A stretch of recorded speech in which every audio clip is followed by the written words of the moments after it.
Wrong? Laos. All right. How is the weather there? That's a brisk morning. I thought he was going to say lousy. I knew that was coming, so I apologize in advance Wow. for that bad joke. So with that, we're going to call this meeting to order. If you please rise for the Pledge of Allegiance. Pledge allegiance to the flag of the United States of America and to the republic for which it stands, one nation, under God, indivisible, with liberty and justice for all. If you please join me in a moment of silence.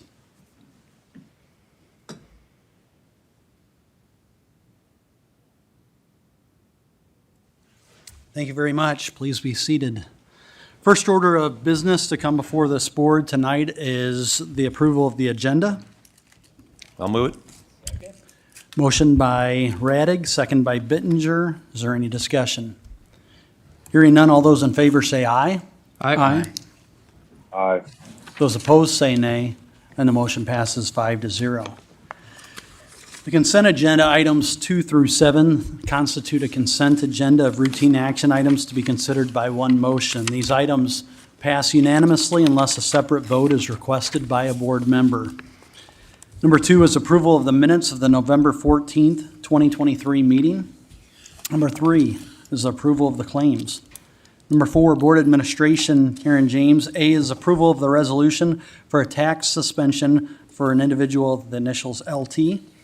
B is approval of a resolution thanking and commending Douglas Shoup for his years of service with Woodbury County.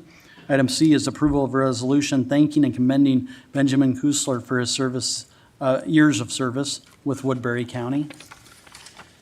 Item 5, Human Resources, Melissa Thomas. A is approval of the memorandum of personnel transactions. B is the authorization to initiate the hiring process. C is the approval of a retiree request to remain on the county health insurance and dental insurance.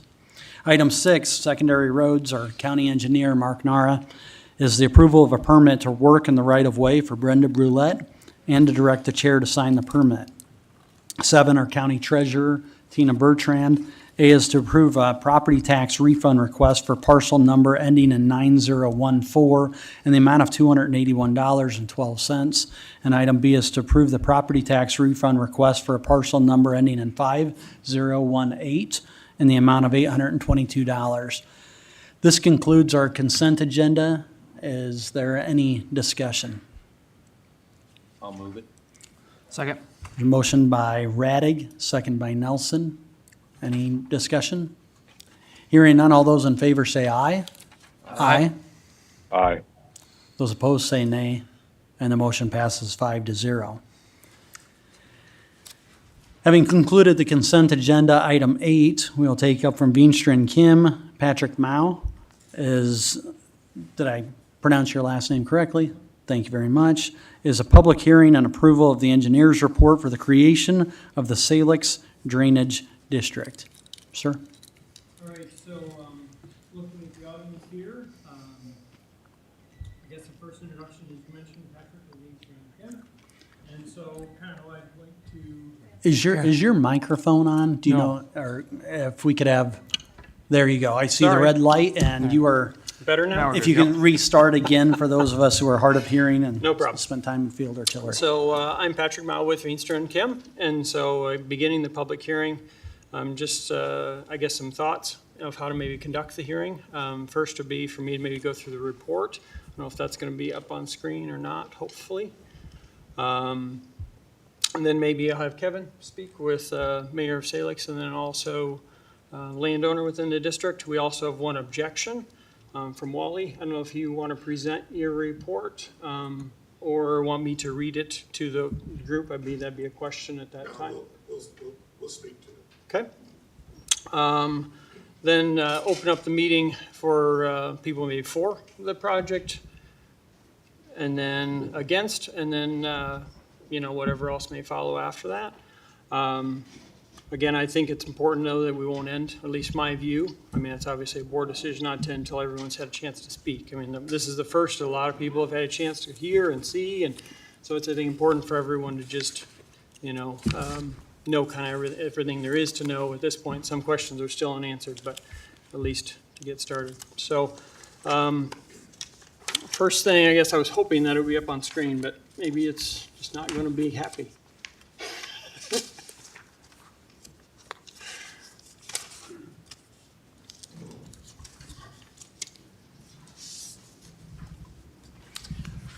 While they Well- work on that, would you want to just give, I know my assumption here is that most people are familiar with the need. Is there an aerial overview or a treetops view that you can give of the reason for petition for this and so on, that our visuals may, or your visuals may provide you as a backdrop once that's taken? Sounds Just trying good. to cover a No, little dead I get it. space It here, was if just, that's okay. here we are. Welcome to Technology 101, right? Sure. So yeah, on November 14th of '22, 3 petitioners signed, for the creation of the Salix Drainage District. Veenstra and Kim was retained April 18th of this year, '23. Kind of the reason for this, and I imagine Kevin may highlight it, is because of the pumping district, or the pumping agreement is terminated at the end of this year for the Farmers Drainage District, preempting the need of, quite frankly, what's our other option, and one of them is the drainage district. Just some highlights within it. The district is designed for a 5-year storm event, so it'll handle a 5-year rain event without overtopping, but so it's a lot better than to ag drainage, if you will, from what we're used to, a 24-hour, runoff leaving. But it certainly is not designed for like a 100-year event or something, of larger capacity. That was done basically for cost purposes. Total cost of the project is just over $1 million, including right-of-way. I filed an amended report yesterday that added, I guess you would say, some acres.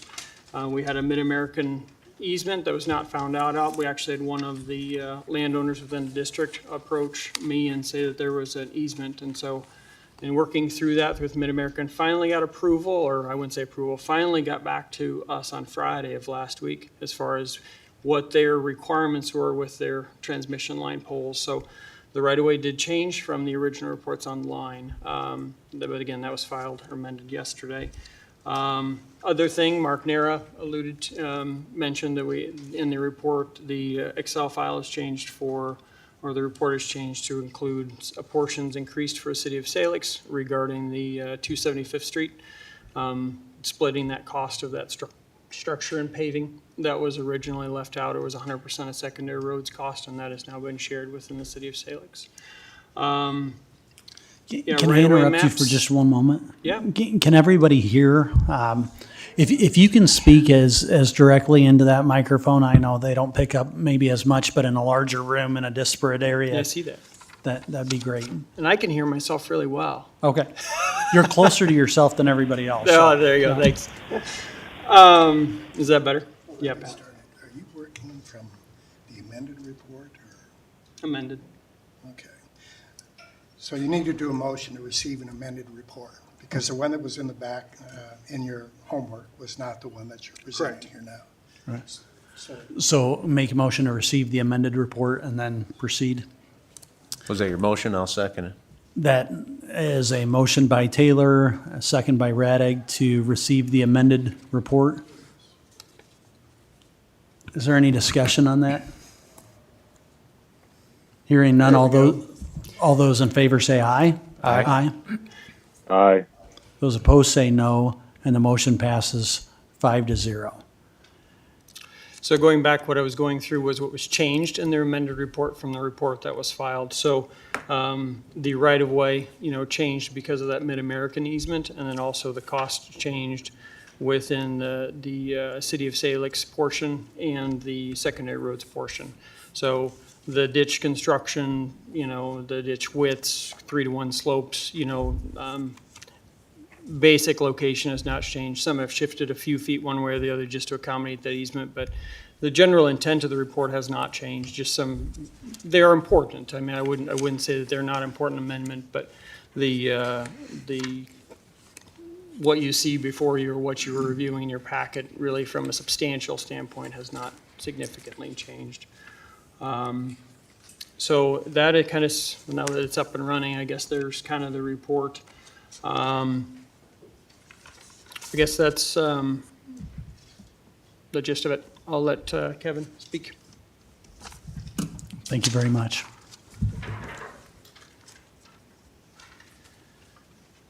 Hi, everyone. Formality, but your name for the Yep. record, Mr. Mayor?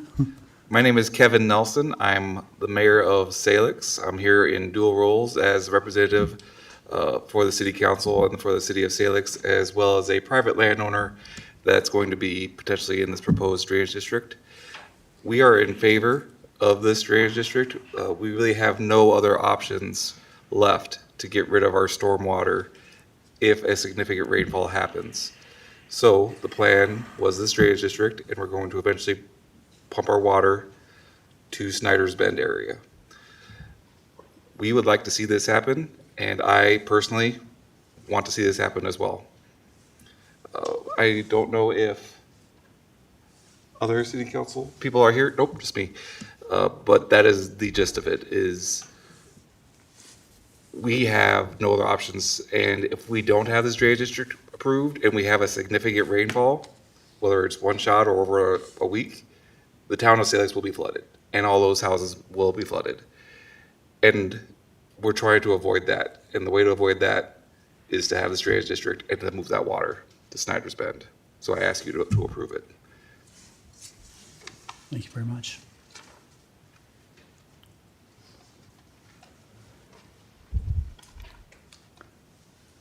I'd like to ask, Auditor Gill, would you have a moment if we call on you?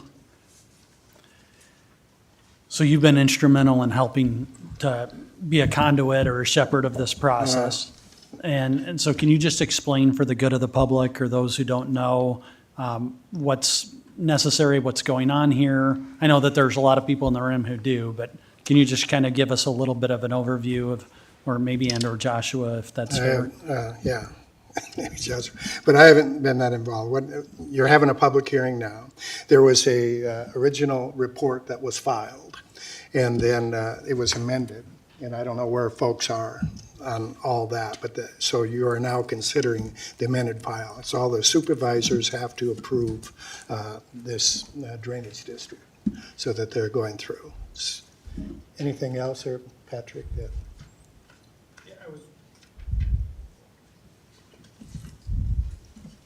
I would just say, from a procedural standpoint, and maybe that's to answer your question, the first step of creating a drainage district is a petition, and that was filed roughly a year ago. And so that petition was acted on by the next step, which is creating this report. That then preempted this public hearing. So what's before the board is to approve, I guess, my motion would be to approve the report as written. But it's a public hearing, and so things I'm sure will come up later on in the hearing, that'll pertain to that. So I guess, but that's kind of next steps, as far as the engineering report or amend again, the report would be next steps. And then there's many more, like the next step would be probably a classification, which we may get into, like taxes. Who's going to pay for this? How much? It's come up many times in my discussions. Can't answer that today, but one of the next steps would be that part would be taxes. But anyways, that's kind of procedurally, if that helps answer your question, as far as what's next. That does, and I just want to make sure that the public understands, and thank you for that, appreciate it, Auditor Gill. So this is the first public hearing, and the options before the board tonight, my understanding, and I'll look to my left, you're right, to our Assistant County Attorney, is that the board can move to adopt this. They can recommend it back to the engineer for further recommendations or investigation, or they could deny it. Is that a good summation for the public, the options before the board tonight, Joshua? Yeah, the board can take any of those options. If the board were to continue it and refer it back, one of the things that the board is supposed to do is set it for a date certain in the future. It may be hard to know when that date would be if it is referred back, but yes, those are essentially the options. Thank you very much. I hope that's helpful for the good of the public. So we've heard a little bit of the overview from the engineer and from the mayor of Salix. And so do we need to open a public hearing or we simply conduct it? Yeah, go through the normal process for your public hearing. Okay. So we are now in a public hearing, and we will take those who would like to first speak for the creation of this essentially Salix Drainage District, if I'm referring to it properly. And each speaker can weigh in for up to 3 minutes, and this public hearing is now open. I'd like to ask, if I could, Yeah, Mayor Nelson, Supervisor a Nelson. question quick on something you said. And this is in regards to your rainwater runoff. So where is that water going now? Currently, we have an agreement with the Farmers Drainage District to the south and southeast of Salix. That's going to end in a month and a half, less than a month and a half. So if there were any significant rainfall, we would pump our stormwater into their ditches. We have to pay them every year a certain dollar amount in order to do that. Once December 31st occurs, that contract is done and we have no place to put the water at all. So that is why we need to get this created. And renewing with that farmer drainage district is not an option, or? I approached them recently. Let's back up. They don't want us to be on there, period. They set this year as the final year. I approached them at their last meeting and approached the idea of like an extension of 1 or 2 or 3 years while this drainage district gets up and running, assuming it's approved and gets all the infrastructure built. That's in their court right now, and they're debating that and deciding that. They may well say no. I don't know. It's up to those 3 gentlemen. So essentially, for the city of Salix, there are 2 options, which you may say one is not on the table, but the 2 options to pump sewer stormwater would be into that farmer's drainage district or create your own district. Is that essentially your 2? Drainage, our water into their drainage district without permission, we would be. No, and I understand that, but I mean, really only viable options to move water would be to have a lease for that ag district, drainage district, or to create your own district. That is correct. Okay, thank you. And I just wanted to amend my earlier statement. There is another council person from Salix here, Denise Burkhart, who I'm sure will be speaking in favor of it. She's also a co-petitioner for the drainage district. Can you also, thank you, and that, I think that question and answer is very helpful. Do you know approximately how much you are paying currently the Farmers Drainage District in order for them to take on the city of Salix's water? It escalates each year. I think the last dollar amount was $7,000 per year. But since we've been in a drought the last 2 years, we have not had to pump a single drop. So basically, the city of Salix has paid over $10,000 the last 2 years for no benefit whatsoever, other than as a backup in case we had stormwater. Sure. And for a small town like Salix, $10,000 is a lot of money. While we have Kevin up here, are there any other questions before he sits down and then we take public commentary? Supervisor Nelson? Is there a representative of that farmer's drainage district here tonight? Or who do you communicate with about that as far as extending the lease? It's Todd, Gary, and Randy. I don't know if they're here or not. Just looking around, I don't see them. One other thing, Wally Wagner. I had a long conversation with one of the 3 trustees, and it was my understanding that they did not cut Salix off, that Salix opted out. Okay? that is- And as also my understanding that that's not a closed deal. It's not a done deal. It's still a possibility that could be considered. Okay. That's through incorrect. Gary Walters. It's incorrect. One of the. Gary well, Walters is a trustee?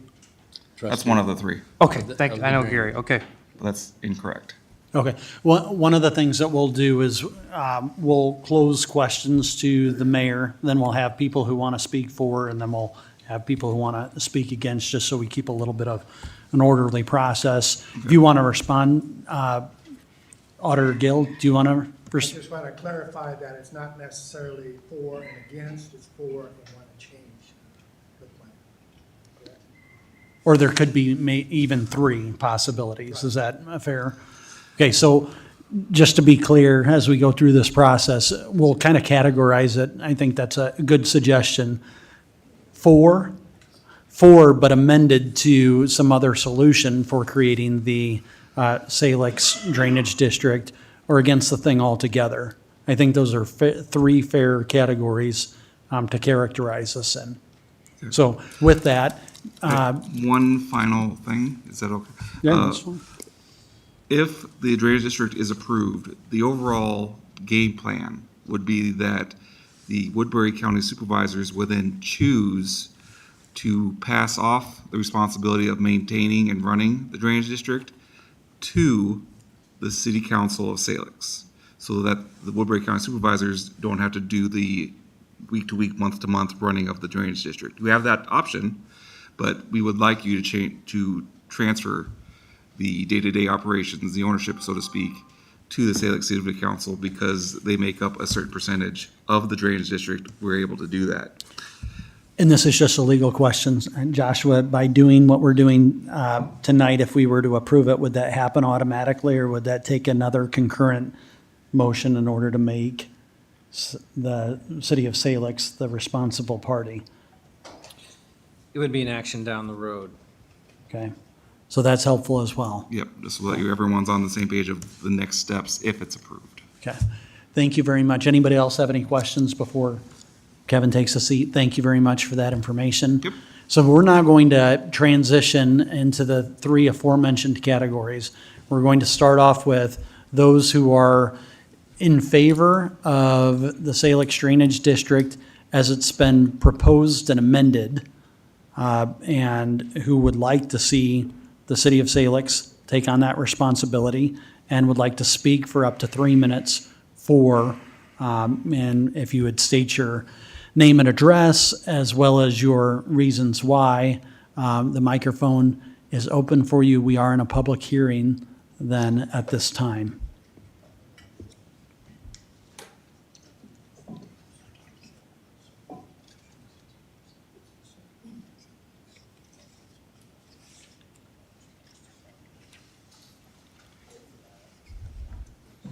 Good afternoon.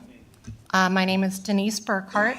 I am on the Salix City Council. I'm also the Mayor Pro Tem, and I am a resident of Salix. I am in favor of forming the drainage district, including the amendments that were proposed tonight.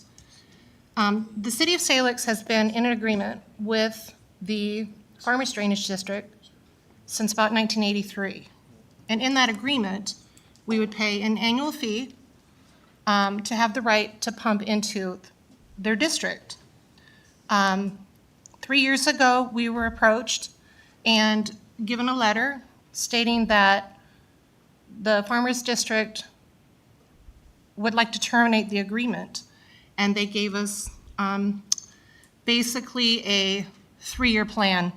We would pay $2,000 the first year, $4,000 the second year, $6,000 this third year, and the agreement would terminate the end of December. Since that time, we've been investigating different opportunities of how we could dispose of our rainwater. There's not a lot of options. Prior to 1983, there was a natural flow that we looked into that actually flowed to the southeast of Salix, across fields, and eventually into the main ditches. Since the drainage district formed, over time, erosion, that natural flow no longer exists. Those fields have been farmed, and I'm sure you're aware, Salix is very flat. There's not a lot of elevation even between town and Schneider's Bend, where we are proposing to take our water. So again, I just wanted to state that I am in favor, not only because I am on the council, because I am a resident of Salix. And without the drainage district and without an agreement with the Farmers Drainage District, we don't have an option other than the water will stay in town. And again, we're very flat. It has nowhere to go. Thank you very much. If I can just ask you one question, and I don't know that I'll ask, Absolutely. but because you're on the city council, do you know if the Woodbury County Conservation Department has been visited with at all in terms of Snyder's Bend, and if that's been a topic of conversation at all? That's not a question that I can answer, but I bet Patrick could. Okay. He's covered a lot of our bases. I appreciate it very much. And then my other question is, have you looked at the alternative proposal that, for example, Dr. Wagner, that some other suggestions have been made in terms of an alternative? Or is that not something that has been really discussed? And again, if that's a question for Kevin, because I see him motioning as well. Yeah, really, I would defer that to those two. That information has just come to me personally in the last couple of days. Okay. And I haven't had a good chance to review it yet, Fair enough. so I'm not really sure of what all the proposal. Okay. And I don't want to detract from people continuing. So thank you very much for your comments. Anything to add or amend? No, Okay, sir. thank you. Thank you. Appreciate it. Floor is still open for those who would like to speak for the creation of the Salix district as it's been proposed tonight.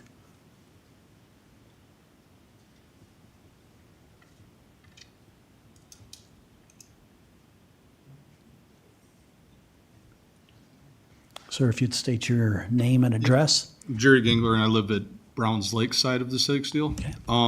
What's I your was just address? Pardon me? Your address. Oh, 1419 280th Street, Okay, thank you very much. Gravel Road, so. Okay. Go ahead. I just recently found out about all this stuff that's going on, but you're asking us to approve something. I don't know what the proposal is. I don't remember the gentleman was up here. That thing looked pretty thick. I'd like to be aware of what's in it. I don't see too that's- much going on in politics, let's pass it and then we can read it. Right. I'm not about that. Yeah. I have a lot of friends in Salix, and I understand they got water problems. So I'd like to help them solve that problem, but I'd also like to know what I'm approving or what's going to be approved, if that makes sense. It absolutely does. And so one thing maybe we can do collectively in this hearing is tap the brakes for just a moment, and have Patrick re-come up and address your concerns. Does that sound fair? Yeah. Patrick, would you be able to give us more of a, if you think of Google Earth and you want to zoom in and we're at the country level and you want to get to the county level and more specifically an area to the south, could you talk about where this water is essentially going, the wherefores and why, so that people could, in a couple of paragraphs, explain to a neighbor in plain language how your 200-some-odd page report becomes a couple of 2 or 3 paragraphs and what's going on? In one picture, can you go to page 19?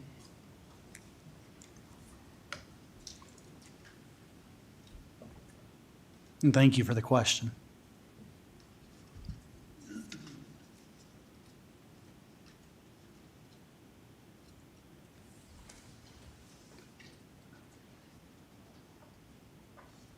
And maybe flip that to landscape. Hopefully it'll fit on the screen, just so that we can see it in one.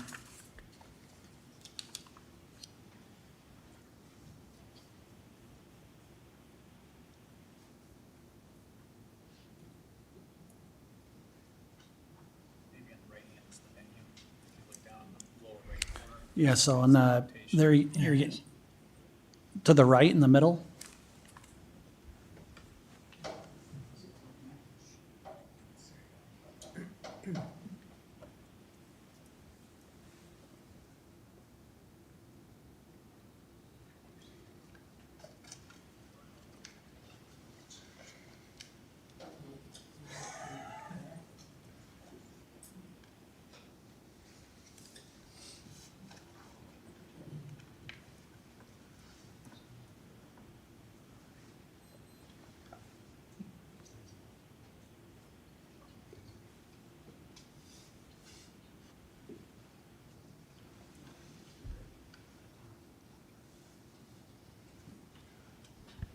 Looks like it takes $119 to be able to rotate it. So I guess I'll just go from there. That is showing the western half right now. North is to my right. And so this is basically just showing the outfall. So the terminus, there's a Snyder Beds discharge channel. To answer your question earlier, Jeremy, I have visited with Dan Heisel and Brian I've also visited with Doug Chafa, who's From kind the of in charge. Conservation Department. Yes. Okay. And also with IDNR, who directly kind of manage. They don't own. The Corps actually owns Snyder's Bend itself. But I have been, just to answer that question before, so the outlet, some of the questions that come up, as an engineer or drainage engineer, it's like, where's the water going to go, right? So it seems backwards, but you start with the end, and then you can work your way upstream. And so in visiting with those governing bodies, they are in agreement, that if we get to final plans and then get through permitting, which is kind of cart in front of the horse, but they are in agreement. Thanks, Mark. They are in agreement to take the water as currently drawn.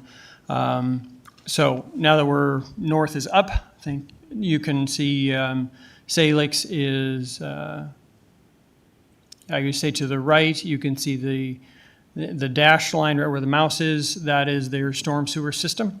So the Salix storm sewer system would be, I guess you'd be, say, part of the Salix Drainage District.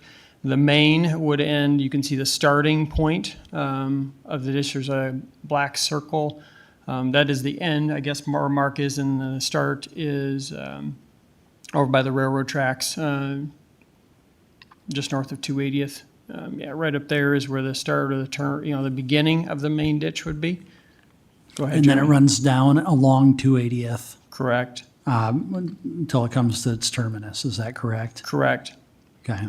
And then there's two laterals. Lateral one, Rick Patterson requested or came to me and drafting the report to add that area. The original petition stopped at 275th Street and did not go north that mile and a half. And so that is a lateral one, that drains basically, parallels the interstate right-of-way. And then lateral two is next to the gravel road going into Salix. So bird's eye view, if you will, that is why, I guess that's the district. And then the shaded in gray is the acres proposed to be benefited by the district. This is lateral 2 here. Correct. Okay. And lateral 3.1 and 3.2, and then this goes over here to the west. Correct. And again, the shaded is the district. Anything outside of the shade is not. So mentioned 280th Street may not have received a notice because they wouldn't be in the shaded area, and the shaded area all received those notices. That was mailed to them as required by law. And then in this, who pays, and is it those within the district, those within the greater city of Salix, all told? The gray area is the landowners that would pay for the district. And anybody outside of there does not? Is that No. correct? Okay. I think that's an important point, at least in my mind, for people to be essentially aware of. Are there other things that, kind of in this overview of the question, that was a good question, that you think that people should know, or is it getting really into more minutia from there? I'm not aware. Okay. I can't think of something else, anything else So in your question? So to the gentleman's, if you'd like to come back up, or unless this answers your questions, what are we proposing, or not we, but what is being proposed? I'll just speak loud enough for everybody to hear me, but is that the only solution, or are there other alternatives? It sounds like there may be alternatives that are suggested tonight. In particular, we know that we have received a petition by one interested landowner that is offering an alternative. Is that a fair summation? That is fair. Supervisor Nelson? Sorry. Pardon me if I heard wrong, but you're estimating about $1 million construction costs, including right-of-way. Correct. And then what do you figure for your maintenance on that district going forward? Is there any yearly maintenance, anything clean out you guys are gonna have to do over a period of time? With ag drainage, to speaking from, I guess, a career, about every 20 to 30 years, a lateral will need to be cleaned out, So yes, there will be maintenance. Considerably less, than the construction. And And to all the flatland farmers in the room, I live in the hills, so I don't have to worry about our drainage. It just, it does what it wants to. So that's why I'm asking these questions. It is an open ditch, though, so, I mean, the blessings of an open ditch and ag drainage is an excavator is readily, it's readily accessible to Sure. get to. Yep. A lot of it is farmed, so, but yes, there is maintenance, just from silt and so forth that go into it. Two questions concurrent to that one. Who is currently bearing the approximately $7,000 a year cost to the farmers drainage district? Is it just those that are in a particular area, or is it the city of Salix, everybody in the city of Salix? I see you pointing to yourself. It is just the city of Salix that's paying that. But now this would concentrate the cost to those in this particular shaded area. Is that correct? It's an even bigger area than the city of Salix. Okay. If That's you could helpful. please come to the mic when you speak Yeah, for sorry. everyone, That's- because this is on YouTube and your voices don't transmit. that's my fault. Appreciate it. Currently, the amount is paid by the citizens of the city of Salix for all their drain water needs. The drainage district, as it's proposed, all that gray area, would be everyone within that area would pay for the drainage district needs.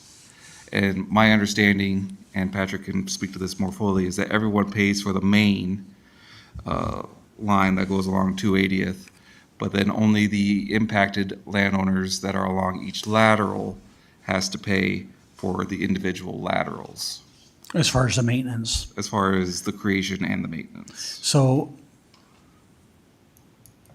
how does it get apportioned then, this $1 million, in terms of the creation of this? Is that split I- between, I think it's detailed partially within VNK's report, but Patrick can speak more thoroughly on to how it's all going to be apportioned. But I believe it's apportioned already based off of the laterals. Okay. But he can provide more information, I'm sure. thank you very much. Yep. If you could, So a drainage district has something called a classification. And in some ways, to maybe bring it to something that we're familiar with, it's similar to like to an assessor assesses a value on a house. So if someone lives in a $100,000 house, they pay based on that valuation of the house. And if someone lives in a $200,000 house based on assessor valuation, they pay according to their valuation. The same thing equates to drainage. So how much benefit you receive, or your parcel or acre receives in drainage, is how much you proportionally pay for the maintenance and creation of the district. That has yet to been established. It's like a brand new, in some ways, entity. It would be functioning, it'd have its own board, potentially the Salix, when I say, I'm not mayor, it'd be the Salix Council. So it's a great question, and I've received that question by pretty much everyone who's called me over the last 20 days. because $7,000 and $1 million is a big difference, right? I know $7,000 annual cost right now versus $1 million creation. Am I raising a reasonable question? I think you're serving a lot larger area, and also, if you look at it over, like this would be probably distributed over a 20-year life cycle. That brings it down into something like you're trying to equate to something $1 million lump sum. Right. And this is something that if we get into taxation, you have a choice. When you get the assessment, you can pay it all at once, you can pay it over a series of years and so forth. But so one is an annual amount and one is a lump sum that will be most likely distributed over a period of time. That's helpful to know too, that this would be potentially over Up to 20 years. 20-year period as well. Okay. All very fair. Would the supervisors have the ability to order that a classification occur prior to acting on the petition? Yes. Sorry, go ahead. I shouldn't have answered that. That's okay. I think in order to Your- do. your name- I'm sorry, My your- name is Brian Young. I'm the attorney that was retained in this matter to kind of assist with the drainage issues. Okay, and if you could just state your firm and My address. firm, just- I'm with the Johnson Law Firm in Fort Dodge, Iowa. Okay, and your address? Just the format. 809 Central Avenue. Okay, thank you in very Fort much. Dodge. And so my understanding is if the petition is amended at that point in time to request classification, then that's when that can be done. That has not been done at this point. So the petition you have in front of you right now says that they are requesting the formation of the drainage district. And so that's the only issue that you can decide on right now. Had the petitioners decided to do that at the beginning, they could have also asked for the classification beforehand. And then, of course, the code provides that a petition can be amended at any point in time before it's heard and decided on. So in theory, you could perhaps ask the petitioners if they would like to amend. You could also, then adjourn and then have a separate hearing on that. That's my understanding of how that would So operate. just a quick follow-up to that. And I'm looking at 46813. It says if the petition or other landowners requested a classification prior to establishment, the board shall order a classification. So can it be either the petitioner or the landowners? Am I reading that right, or am I missing something? I'll follow along with you.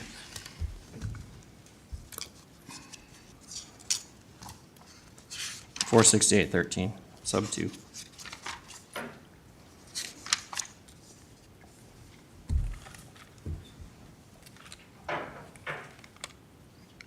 Yeah, and I'm reading that as past tense. So where it says requested a classification of the district prior to the establishment. Which, as we And said then- here today, it hasn't been established. Right. correct?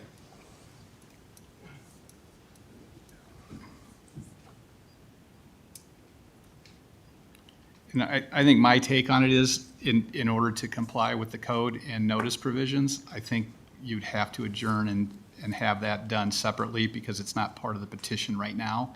And so, in my view, the public thinks and understands that this hearing is only for the establishment of the petition, of the district, and they don't have the thought that there's going to be a classification. So the way this works after today, if the board approves this plan, then a separate process is initiated in which the classification process is done. And the landowners that are going to be involved in this will have then another notice of hearing and an opportunity to be heard and object. Does that make sense? While you're up here, I do have one other Sure. question. One of the issues that was raised in the objection is in regards to the petition and that the acres that's before the board and the engineer's report is different than what was in the original petition. Has the original petition been amended to include what the engineer's report currently is? Does that have to happen? No, it does not have to happen. So I was aware of that issue because I had an opportunity to see that objection and went ahead and did the research. The unique thing about this is most of these districts these drainage districts were all formed 100 years ago. And so there's just some really old case law. So when I talk about the case, it's from like 1919.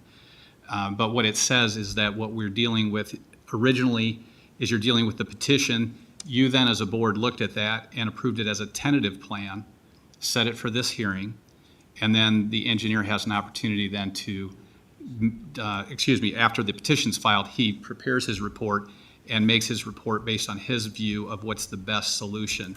And sometimes that solution includes more acres than the petition originally envisioned. So it's the engineer's recommendation that the board then follows. So the fact that the acres, the number of acres involved has increased is not determinative. It's the engineer's report that you go off of. And again, I can give you that citation if you need it. I brought the case with me. But I feel comfortable that that's the state of the law.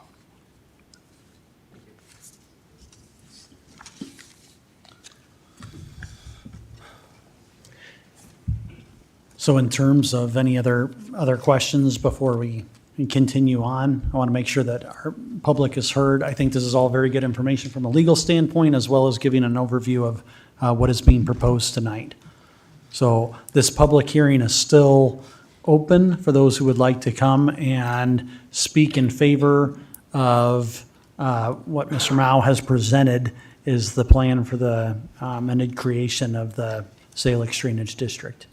I've got one more question either for the mayor or councilwoman. So in that letter that you guys received from the trustees, essentially breaking the lease that you had into the ag drainage district, did they lay out why they were wanting to absolve that lease with you folks? I mean, obviously, they laid out a kind of a payment plan for the last 3 years, but did they specify why they didn't want you pumping water into that district going forward? I don't recall exactly what was in the letter, but it was very black and white that they wanted it, Salix, to be done. And there was no, I tried, and I personally went to some of their meetings as well as some of the council people over a period of years to try to change their minds, and they would not. So they were very dead set that the city of Salix needs to get off of their drainage, and there was no uncertainty about it. Thank you. Thank you. Yeah, thank you. All right, so the floor is still open. How come people weren't let know of this? That lived down Sir, if there? you could approach the, I'm speaking loud now. Why- no, we just need you to be able to be on the record, so it's not that we can't hear you from here, but people are listening, and then we make a public record of it. So what is your name? My name's Dan Hartley. I live on 154 Nimrod Street. Okay, thank you, sir. And I'm down, and we had no idea, the people in the lake area had no idea that this was happening. Why weren't we told that? Or is that the way business is? So in order to answer that, I'm going to defer to the mayor of Salix as far as the public notifications that may or may not have went out with your, is that okay? Sure. Okay, you can see up there, everything that's in gray up there is the proposed drainage district.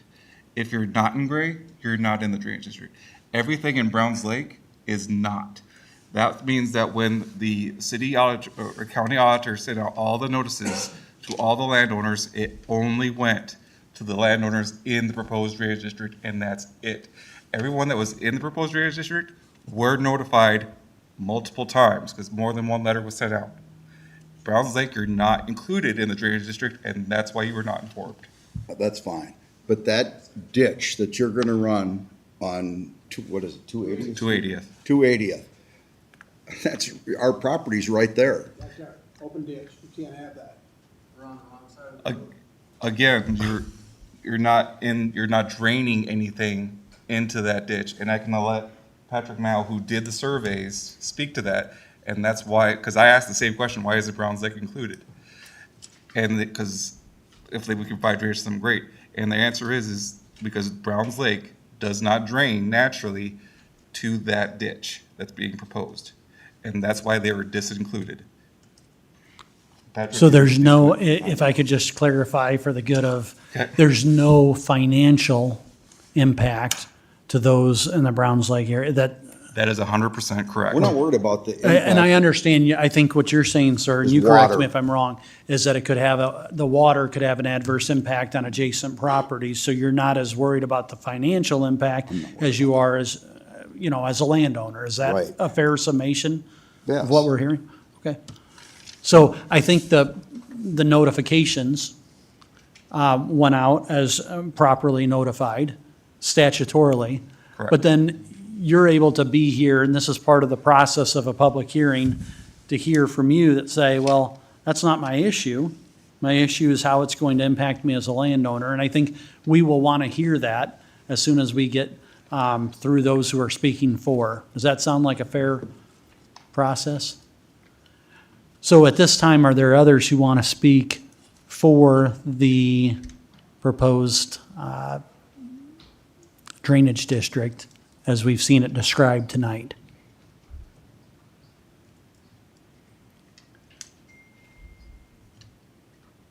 We'll sort of give it going once, going twice, and now we're going to move on.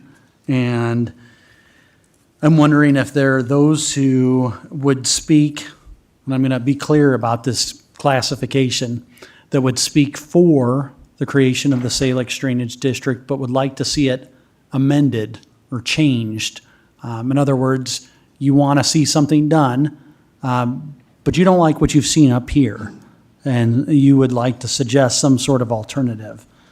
So if there's anyone who fits that category, please feel free to come up.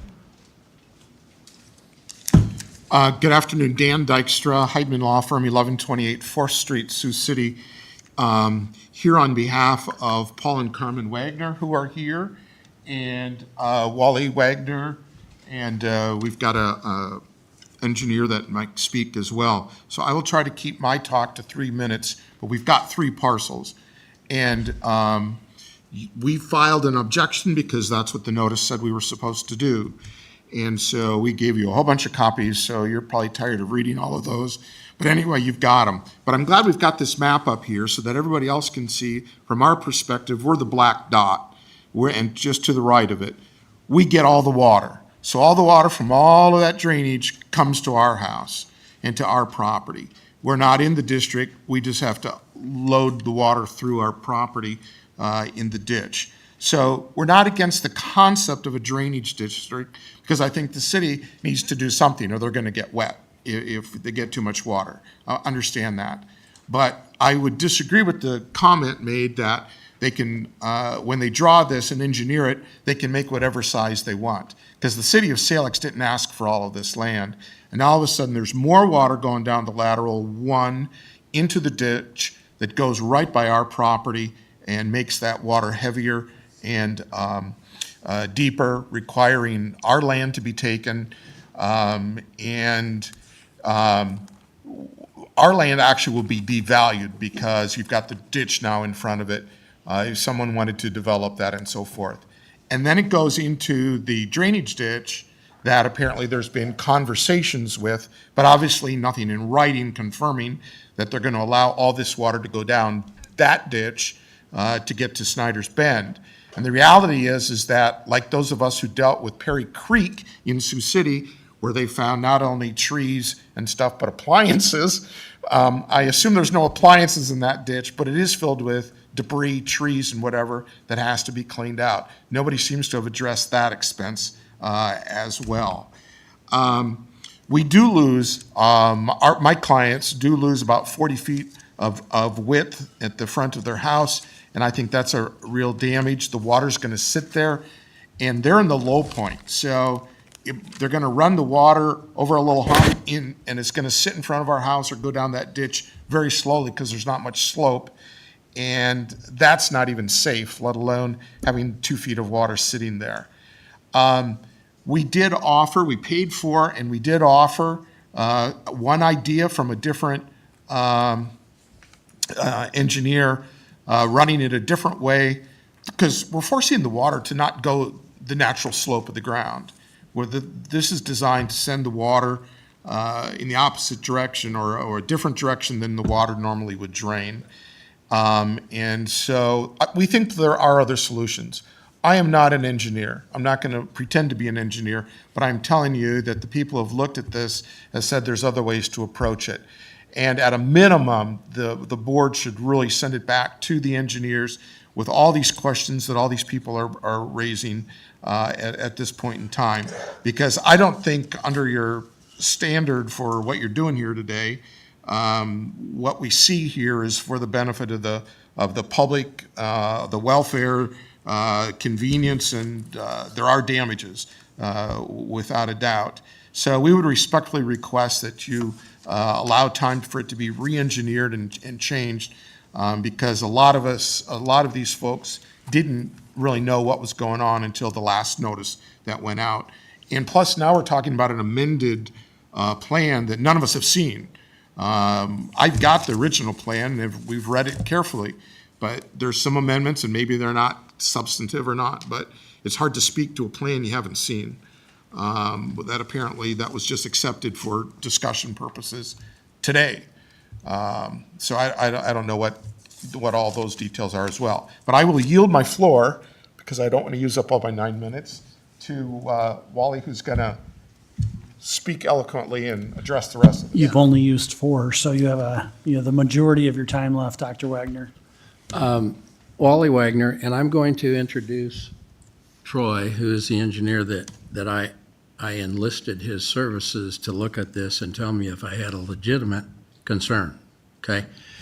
And so he agrees with me that there's potentially there's potentially problems down here. The first thing is right now the water's sitting right where that dot is at 1069.5 elevation. The ditch is proposed to be cut to 1067, which would put 2.5 feet of water in the ditch And if you're looking at that, I don't know if you have pictures of that or not. But where that hook is if we go flat across those 4 parcels, that is section 5, and it is about 1072 across there. It's flat. So there's only a couple of feet-ish of fall from where that drops down off the high bank, where that hook is, all the way to that government, what we call, always referred to as a government ditch. So we've been there and farmed that farm since 1957. The farm I live on in Snyder Bend Road there was bought in 39. So we know that area, and we have some serious questions about it. Also, there's other property owners across from us that do. So, but the points are that it's a low elevation, it's going to be cut deeper. The route is passing through or near that residential area that was pointed out to you, but we're residential down there too, okay? And there's, I think, 7 different places on there. Only one doesn't have a house. There's also another proposal for lots to be built on across from me. I'm on that first piece there. I don't know. Where the hook is, if you go to the left in the heavy line, I'm the next parcel, then Paul, then clear over to the left, the 4th one is my mother's farm. So anyway, we think that there is an option, and I'm gonna let the engineer talk about that. Patrick said he's not married to this idea, if we can come up with something else. I don't know if you'd say that in public. But anyway, so I had a long talk with Patrick, 3 different talks with him. And so I went over this first, but I felt I needed to have, since there's so much momentum here, so much push for this, I felt like I had to be able to state my case professionally. And that's why I've asked Troy to do his work up and let him talk. Thank you very much. Appreciate that. And Troy Grote with Sunquist Engineering. 30 years of experience with drainage? Correct. Okay. Hello, I'm Troy Grote. I'm with Sunquist Engineering, as Wally said, in Denison, Iowa, 120 South Main Street. thank you. Go ahead. If I may, I brought along copies of the report that I prepared for Wally. If I may disseminate them to the board. So I had 2 questions for the auditor. The first was, has this been formally received? And this is the report from Dan Dykstra at Heidman Law Firm. So my first motion is to receive the letter from Dan Dykstra at Heidman Law. Second? Motion by Taylor, second by Nelson. Is there any discussion? Hearing none, all those in favor say aye. Aye. Supervisor Ung, are you with us? And the motion passes 4-0. The second will be to receive a report from Sunquist Engineering. Correct. Second. There's a motion by Taylor, second by Radig. Is there a discussion on this? Hearing none, all those in favor say aye. Aye. Hearing no fifth supervisor, the motion passes 4-0. Go ahead. Thank you. Hand these out to you then. Yes, please.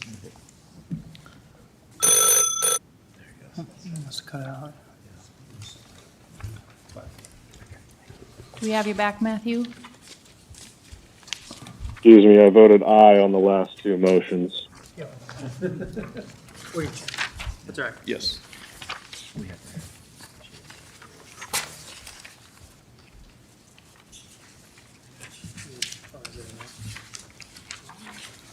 Okay, excuse me.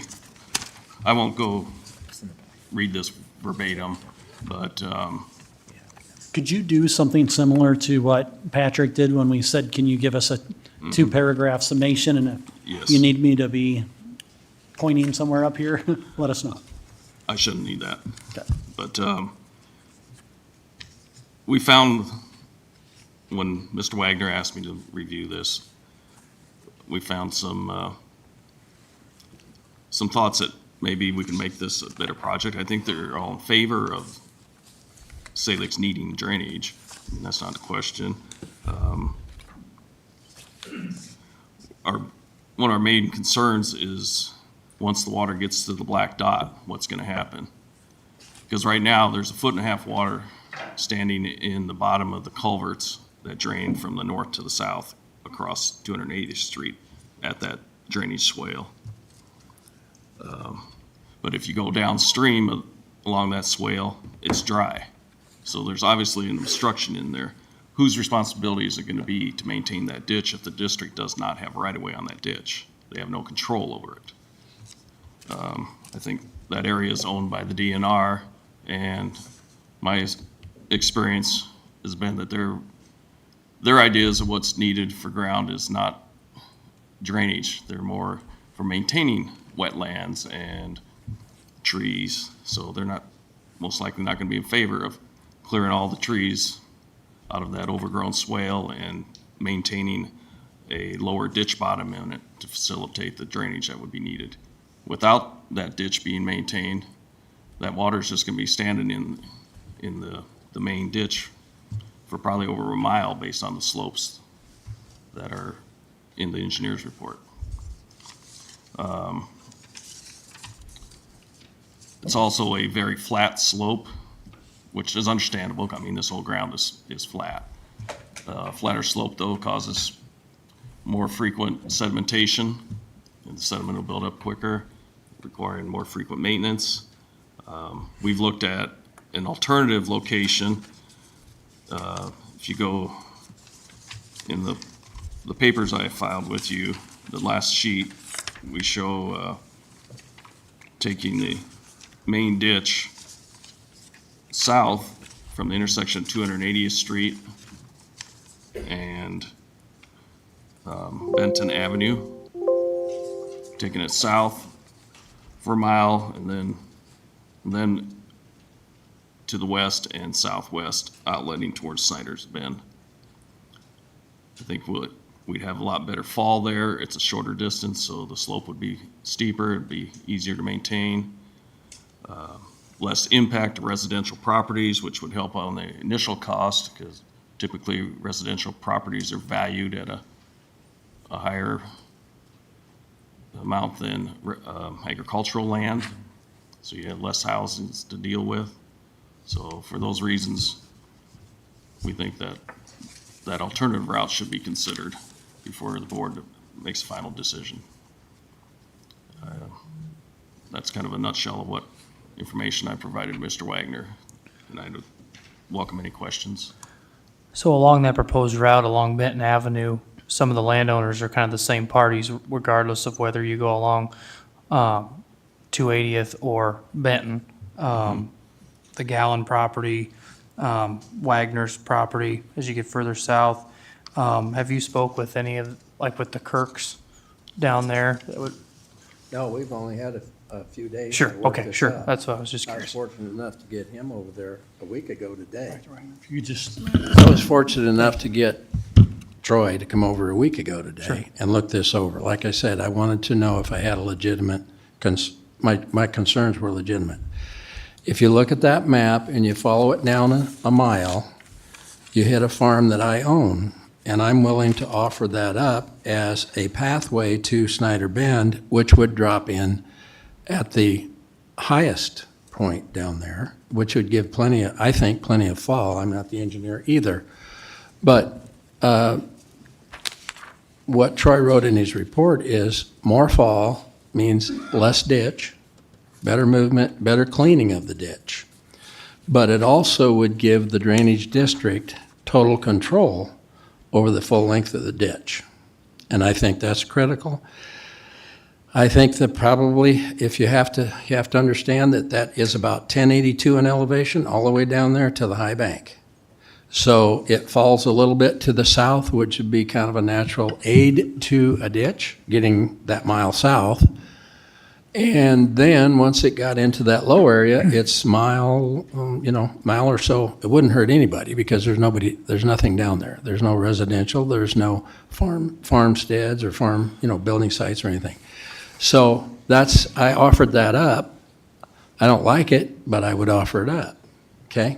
Well, I've been for the Salix Drainage District for 15 years. The fact is, I'm the one that concocted the idea of a ditch back in a previous lady mayor's term. I mean, she was a mayor.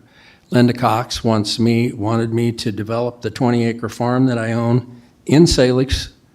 And I said, well, I would do that, but it's wet and we need it, Salix needs a drainage ditch. Well, they came up with the idea that they would run past my mom's place and into that ditch. And I thought, then that's not the greatest idea I've ever heard, But anyway, now we're here and that's what I've got to offer. That's our alternative. And we're just asking to do a little stutter step here and maybe actually get some other folks in here that have some other ideas. There's an idea, and there was a plan at one time to do a drainage tube that pumped out to the lake. The lake needs water. We could do that, and then you don't have anything above ground. And that needs, to me, that there needs to be a study done on this. First we heard of this was on the 4th of November, as far as any detail, okay? That's the first notice that we got. So, any questions? So I guess you are the landowner, Wagner Farms down there, and this is a preferred route for you, just for clarification. And you say you do own farm ground near Salix as well, or within the city limits? 20 acres on the east side of Salix. So It's in that, I guess a challenge we would have, delaying the process, making the process longer, is what do they do with water now? Is there a potential of an agreement that if they had to pump water, they could pump it onto that ground and give us more time to maybe, that would be something I think, I don't know how much it would cost, how much. well, I per think acre they're it would- still, I don't know the mayor, and I do know Gary Walters. I've known him a long time. I know Todd Rand, and I don't think they're unreasonable. If there was an emergency, I'm sure that something could be worked out with farmers until this can get worked out. That's my thought. So you're talking about something like a I'm talking three, about 4 the- month, 5 month thing that maybe, potentially? maybe to the end of this coming year, 24, that Salix could live with that. They're going to have to do something anyway. This ditch isn't just going to appear. I don't know how long it's going to take to build it, but it won't get done before it rains in the spring. Well, So, on the surface, what I like about this, your proposal that you brought us, is that you eliminate 2 landowner parties versus the original route, and then you get that ditch away from 280th and Nimrod Street there on the Browns Lake side, where there are a lot of residents right there, and I think there's development potential there. But then the other thing you said that I do find serious interest in is, could that water be pumped into Browns Lake? I'm a could be. liaison for the Conservation Board. The water level there is a continual topic of conversation. And so if we could, I'm dead serious about that. And so if there's a and way. if there was an excess of water, it would drain through this ditch that does have some drainage capability, like it has since the 1930s. Sure. When the ditch was dug. That's why it was dug. Okay? So I appreciate your work I on that. appreciate and I your think input, there's- Mark. Yeah, and I think there's a lot we can look at here. Okay. Any other questions? I was just gonna comment too, it does make sense to not rely on the state conservation and state ground to maintain their Well, did you ditch see the because- pictures that I gave you of the Yeah, ditch? you can see it, and Okay. you can see it on You satellite. can't walk through there. You can't walk through there, and if there's water moving in there, that stuff is gonna move around. Okay, right now, it would flow a certain amount of water. We're not thinking about 3 drought years here. What happens if we have 3 heavy rainfall years? This whole area gets a lot of water, and the area that's gonna be drained gets a lot of water. Once again, I'm all for draining, draining Salix. Not And- because I'm actually in the farmers with my little 20-acre piece over there on the other side, so it's not gonna benefit me personally. And I But- agree with you. There's going to be time, there's going to need to be time to build this thing where they're going to have to pump this water off anyway. And I know Gary, I think at some point, whether it's board of supervisors, the mayor, folks in Salix, we got to have a meeting with these guys, because if Salix is saying, well, they want nothing to do with us, and they're saying, well, no, we could come to the table for something, we need to have that meeting and discuss, because potentially it still could be a cheaper alternative to pump it down that ag district than to do anything else anyway. Well, I'm not the engineer and I'm not the cost guy, but I can see that there's 1, 2, 3, 4, 5, 6, 5 or 6 lanes that would be cut across there with double 84-inch tubes under them, besides the idea of it's just flat and all the other things I just talked about. So cost is another thing. And keeping it up is another thing if it's going to have more fall potential. And having control over it and ownership of it is, to me, the kicker. Okay? Any you other very much. questions? I think that's it. I Appreciate think it, we Dr. have some Wing. other property owners that would Yep. like to. And so the floor remains open. We're kind of in what we're calling category 2, which is you are for the creation of Salix Drainage District, but you would like to see some sort of alternative to what's been proposed by Veenstra and Kim tonight. So others that would like to. Exactly, and maybe the board could, set up a committee to study it a little bit more and get back with the idea that the drainage could go east for a period of time. Thank you very much. Appreciate it. Thank you both. Now, in the past, I was going to bring this up, we did discuss the potential to pump it into the lake, and I can't remember. Patrick, when you're shaking your head, is that it wasn't me that studied it, or it's not viable, or something other? I visited with the Conservation Board, I alluded to that earlier, and Browns Lake, they really care about water quality. And so there was some concerns, concerns regarding water quality within Browns Lake. And so ag drainage tends to be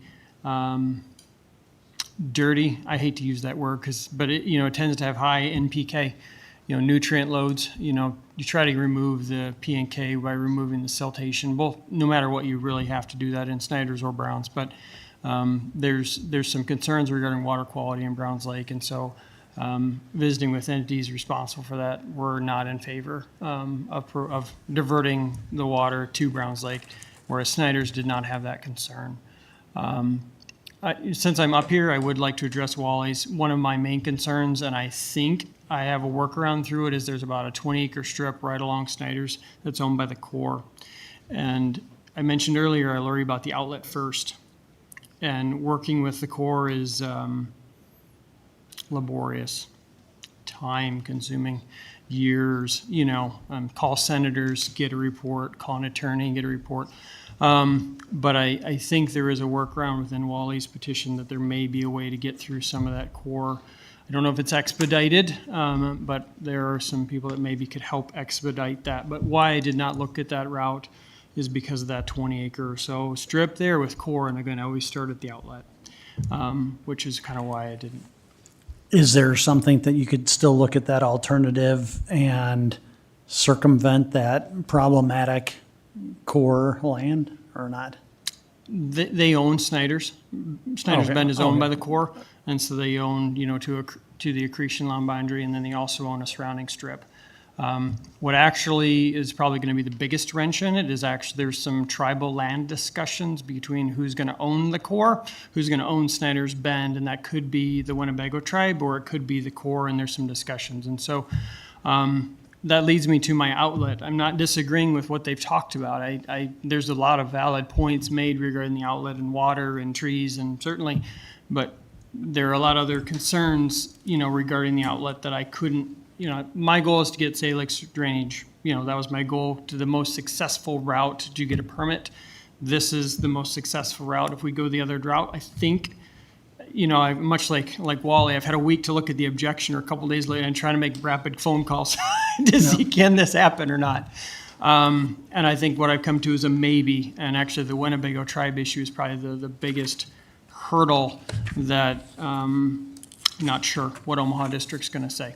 Okay, thank you very much. I want to make sure there's time enough for as much public input as is possible, which is the point of the public hearing. So, sir, your name and address, please. My name is Bill Walker. I live at 1417 280th Street.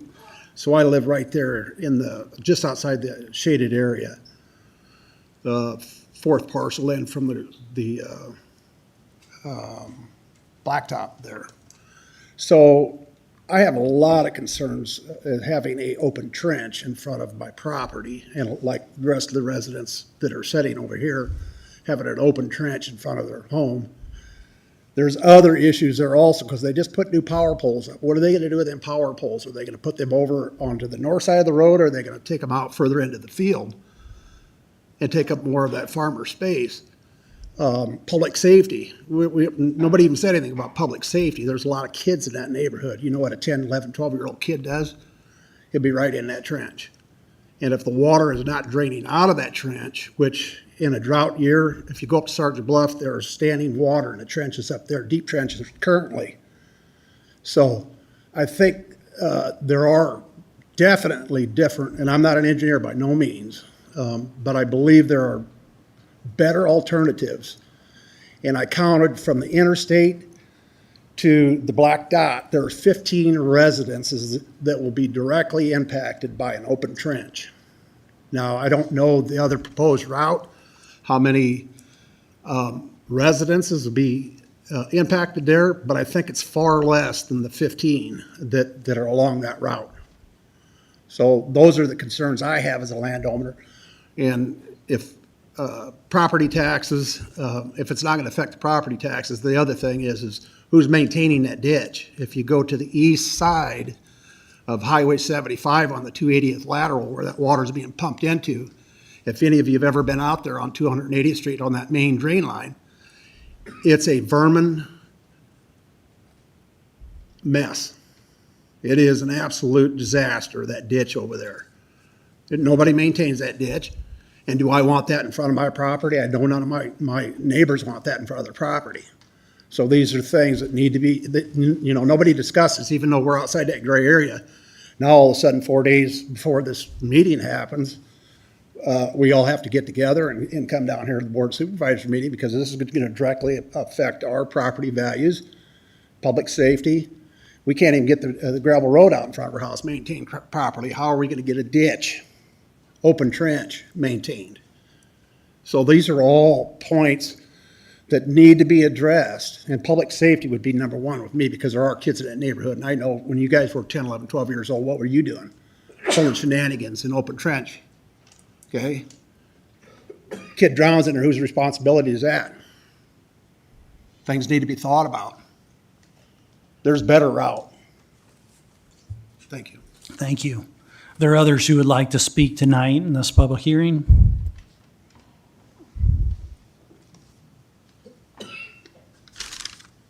Greg Yoakum, rural Salix, 1629 270th Street.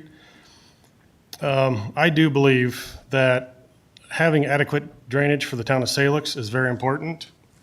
That is why I signed the original petition to establish a drainage district. The original map and petition that was signed on me by November 14th as a landowner, which includes the 92 acres on the south and west side of Salix. I was excluded from any input or conversations on how this drainage project was going to happen. In the cover letter, it was mentioned 3 times that information was discussed between 2 of the petitioners, and I was excluded from all 3 of those times. When I signed the petition, it was mentioned that they could still work with the Farmers Drainage District or install a holding basin and pump to Browns Lake with underground piping, with, in conference to what the engineer was talking about, the Orton Slough, which the supervisors are still in charge of. That drains 2,400 acres of farmland with a tile directly into Browns Lake. So with a pipe going into, pumping into Browns Lake, they're already getting water from farmland. The third option was an open ditch that they see that they have here, but the open ditch did not include the additional acres that were added after I signed the petition. I believe there hasn't been enough information given to the residents of Salix. There's 200 and some residents. I believe that the meeting should have been taking place in the town of Salix so everyone had the chance to give their input. By the crowd here, there's not that many people here. I don't think there was enough time given to the residents to know what financial burden is going to be given on them. The landowners that are affected by this and the residents of Salix, the information needed to have more time to make a proper decision. I would ask you, the Board of Supervisors, to delay the action on this plan and explore other feasible options. Thank you for your time, and for the city of Salix to grow, they do need proper drainage, but they can't have an excessive drainage tax to make it prohibitive for someone to move or build there. Thank you. Thank you very much. Are there others who would like to approach the board tonight and make their concerns known about the need for drainage, albeit with an alternative plan or something otherwise? Sir. Good evening. Leo Yoakum, 1691 250th Street, Salix. My son Greg and I own farmland on the west and the south side of Salix. We encompass that whole area. So as a landowner, Greg was asked to sign his petition for the formation of a new drainage district, which he agreed to. The present arrangement that Salix has with Farmers Drainage District is not adequate. That's why we both thought it was a good idea to take the water west, and we still feel that way, as drainage is very critical in this area. However, I think there should be some input from affected landowners from the inlet to the outlet, or at least information provided to those that are most affected. A few years back, Sunquist Engineering did a study, and they drew up blueprints for an underground pipe to pump water to Browns Lake.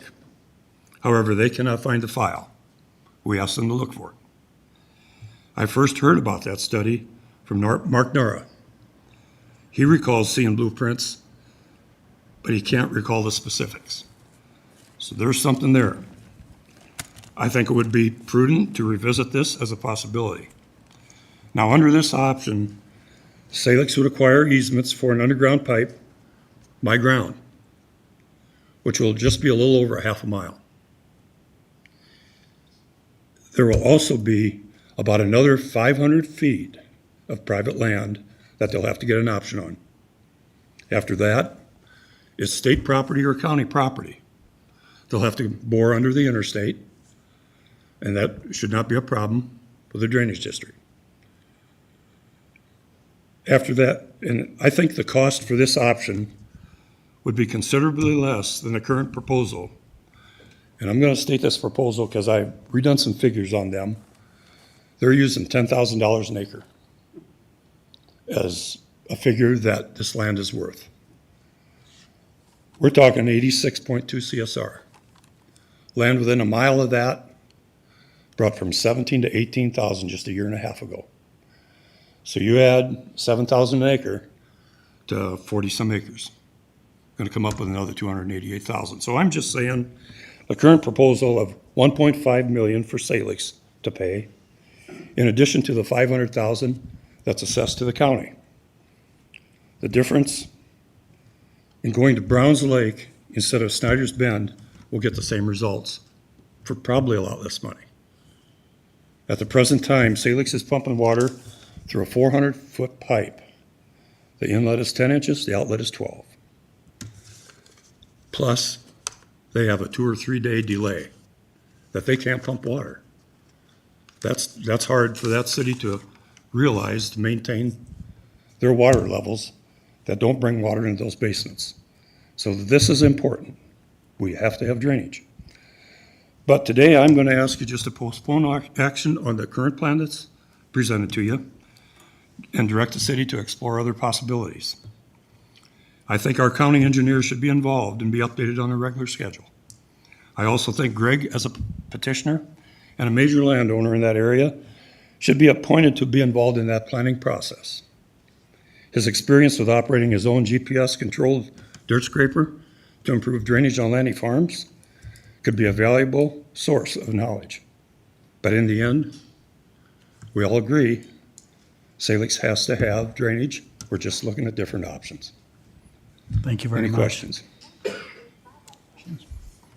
Appreciate it, Leo. Anyone else who would like to speak? Please state your name and address.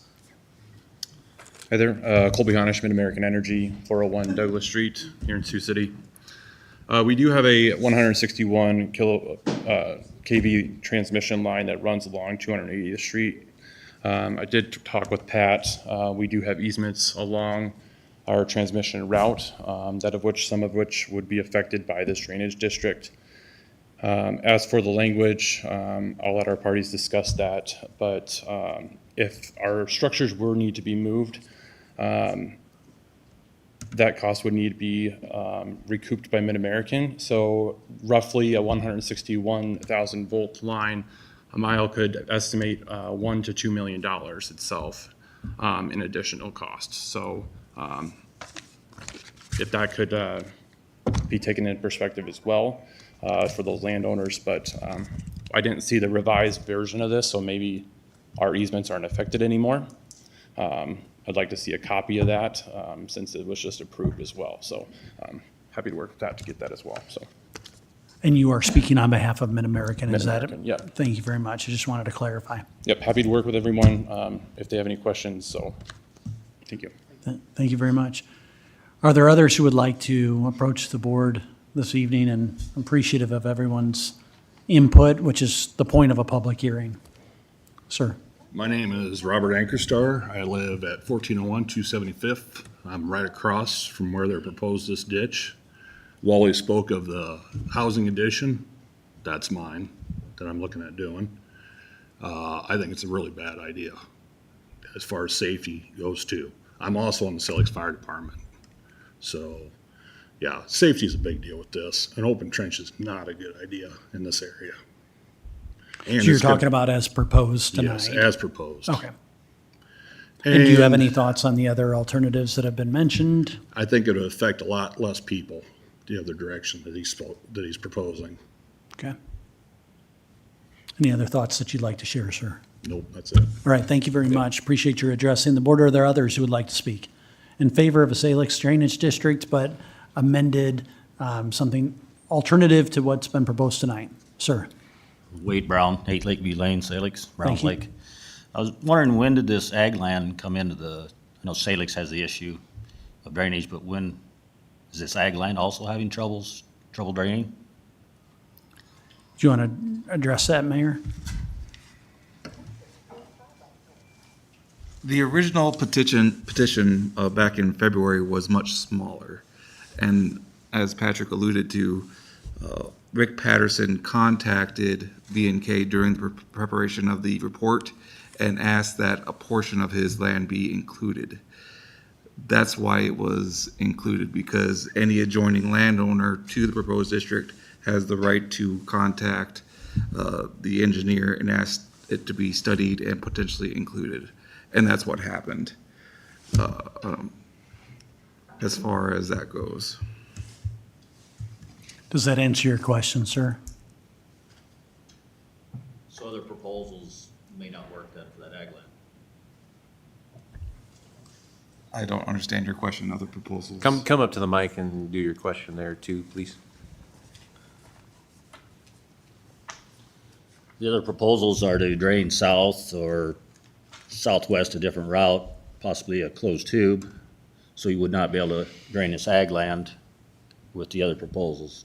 I think that regardless, it would, whether it goes straight or the proposed amended one, it would still include all three laterals of that ag land. That would not change. Because as an adjoining landowner, any of the adjoining landowners had the right to ask V&K to be included as part of the drainage district. Only one, to my knowledge, Rick Patterson, did so.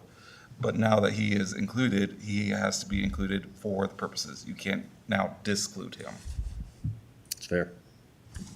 So I have a question for Patrick as far as the amount of distance on 280th that it does intersect with Mid-American right-of-way. Do you know how much of that? So that's why I filed the amended report, is to move away from that 40-foot easement. So Okay. we don't affect Mid-American at all, but that is basically the main reason for the amendment. Thank you. And where did that stretch from and to? Beginning at the intersection of, say, the railroad, if you will, and 280th Street, the first, all the way to the interstate. You know, if I can use landmarks, we shifted the ditch approximately 40 feet to the north. And then there's a little strip right by Browns Lake in that subdivision. We shifted it also south because the power poles are now on the south side, and we are, I guess I should maybe back up. Between the subdivision and the interstate, the ditch is on the north, the power poles are on the south side of the road, so there's no conflict. Once we get to the subdivision around Browns Lake, then the ditch shifts to the south, and then they're in conflict again, so we shifted the ditch slightly south to miss that easement. So there is not a conflict with Mid-American at this point. While you're up here, in regards to the amended report, the board received that earlier. Typically, when we receive something, we have a physical hard copy of that. Is that somewhere here tonight? I have one copy, yes. Okay. Well, we need that for the purposes of the record. And we have previously moved to receive that, is that correct? We did at the beginning of the meeting, but what I'm asking is, have any of the supervisors seen what was received? And do you have a copy that you can provide to them? I just have the one copy I brought.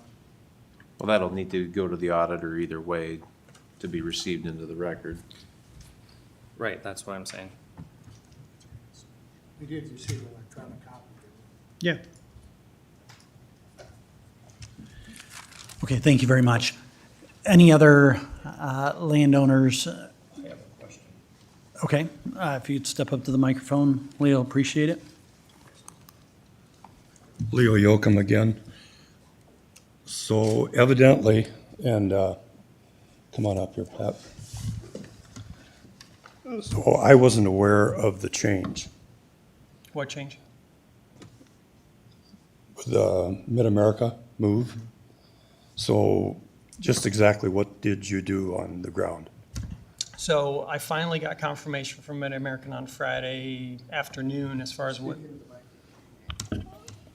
I got confirmation from Mid-American on Friday afternoon that regarding what the requirements were for their line and if they would allow the ditch to be within their easement. And the simple answer was maybe, but not likely. So I shifted the ditch basically 40 feet to the north. Okay, so now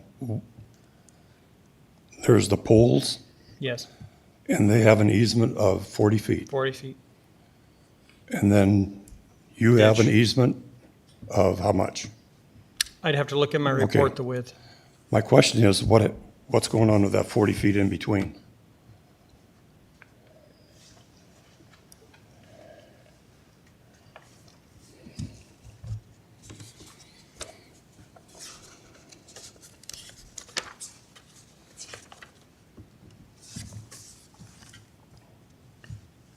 So you will see that the district will be acquiring a width of 92 feet from the road right-of-way. What about down here on the other mile, half a mile? 102, You'll be getting 102 feet. right. Who's going to take care of this? It would be district easement, so the district would take care of it. Every year? That's a trustee, I mean, it's Okay. not me, you know. Okay. You understand, I asked you this question the other night at the Salix Council meeting November 8th, Right, and you said, we have all the power in the world. They can move their poles. I did. And then I learned otherwise, I informed you otherwise too. yes. But that's the problem with not getting out in front of this and explaining it to the people. As just a landowner, I told you there's power lines there. You said there is? This is what's wrong. We need to slow this thing down. Okay? Appreciate it very much. Others that would like to address the board? You know, is there a way we can ask for there to be some kind of other public input mechanism for this, for those that are affected? Because I'm not ready to approve it right now myself. I mean, knowing there's an alternative. I mean, clearly there's a real challenge because we need to figure out something for Salix water. So my understanding, and this is from working a little bit with Mark Narr, our county engineer, and our assistant county attorney, Joshua Widman, is that we have choices tonight to defer back to the engineer for alternatives. One of the processes could be to take public input, perhaps down in Salix, and then we would have to have another public hearing. So if that's not the case, I stand to be corrected. Excuse me. Well, it wouldn't be the supervisors that would hold that public meeting. I mean, we can task the engineer with doing additional work, coming back with an amended report. But we would have to subsequently have another public hearing anyway. Correct. I'm not talking about informationally, the things that they might want to take in terms of consideration, but eventually we would be back here again where we are tonight. Is that correct? Right. In my opinion, first and foremost, the city of Salix needs to get with the trustees of the Farmers Drainage District and figure out a way that they can pump into that in the short term. I think tonight has been positive, that people that have come out, even though they've been against the proposal, they've offered up suggestions. And everyone has been in favor of creating a district. It's just where it needs to go. I think that some of the concerns are extremely valid. I don't think that we should necessarily approve this tonight. I think there's much more work to be done. But in my opinion, first and foremost, they need to get in touch with Gary or whoever else in the Farmers Drainage District and figure out something in the short term while we continue to work on an alternative route. Thank you very much. Well, I do want to preface this that no matter what is done, at the end of the day, somebody's not going to be happy. So don't assume that you weren't listened to. It's just that in managing a decision like this, there's no way to make everybody happy. And none of us in this position are here to make everyone happy. So I'm just going to say that up front. But we do want there to be more eyes on it before, at least before I vote. I don't mean to cut you off, Keith, but I think just as a point of order, we're still in the public hearing. Yeah, thank you very much for that. So with that, I don't want to exclude anyone who took the time tonight to come here and say you want to be heard. Are there others who would like to be heard on this particular establishment of a drainage district for Salix but want to see an alternative? Have we exhausted all those who would like to speak tonight on that? Hearing none, I also want to give an opportunity for those who say, I don't want a drainage district at all. I want to, or want to be heard on anything that's related to drainage in the Salix area. Well, then hearing no others coming forward, I'm going to move that the public hearing be closed. Second. Motion by Taylor, second by Nelson. Is there any discussion? Hearing none, all those in favor say aye. Aye. Aye. Those opposed say no, and the motion passes 5-0. I do want to open it up for some board discussion, and I would just echo what the two of you have said in terms of, this hasn't been done since 1920. So, the measure twice, cut once on this thing, I think makes a lot of sense. The public hearing process works, and that's why we have these, to hear the concerns that are being shared tonight. And so I just echo what you two have said in terms of wanting to tap the brakes, make sure that we get this right. It sounds like reaching out to a farmer's drainage district for 6 months or however long that is.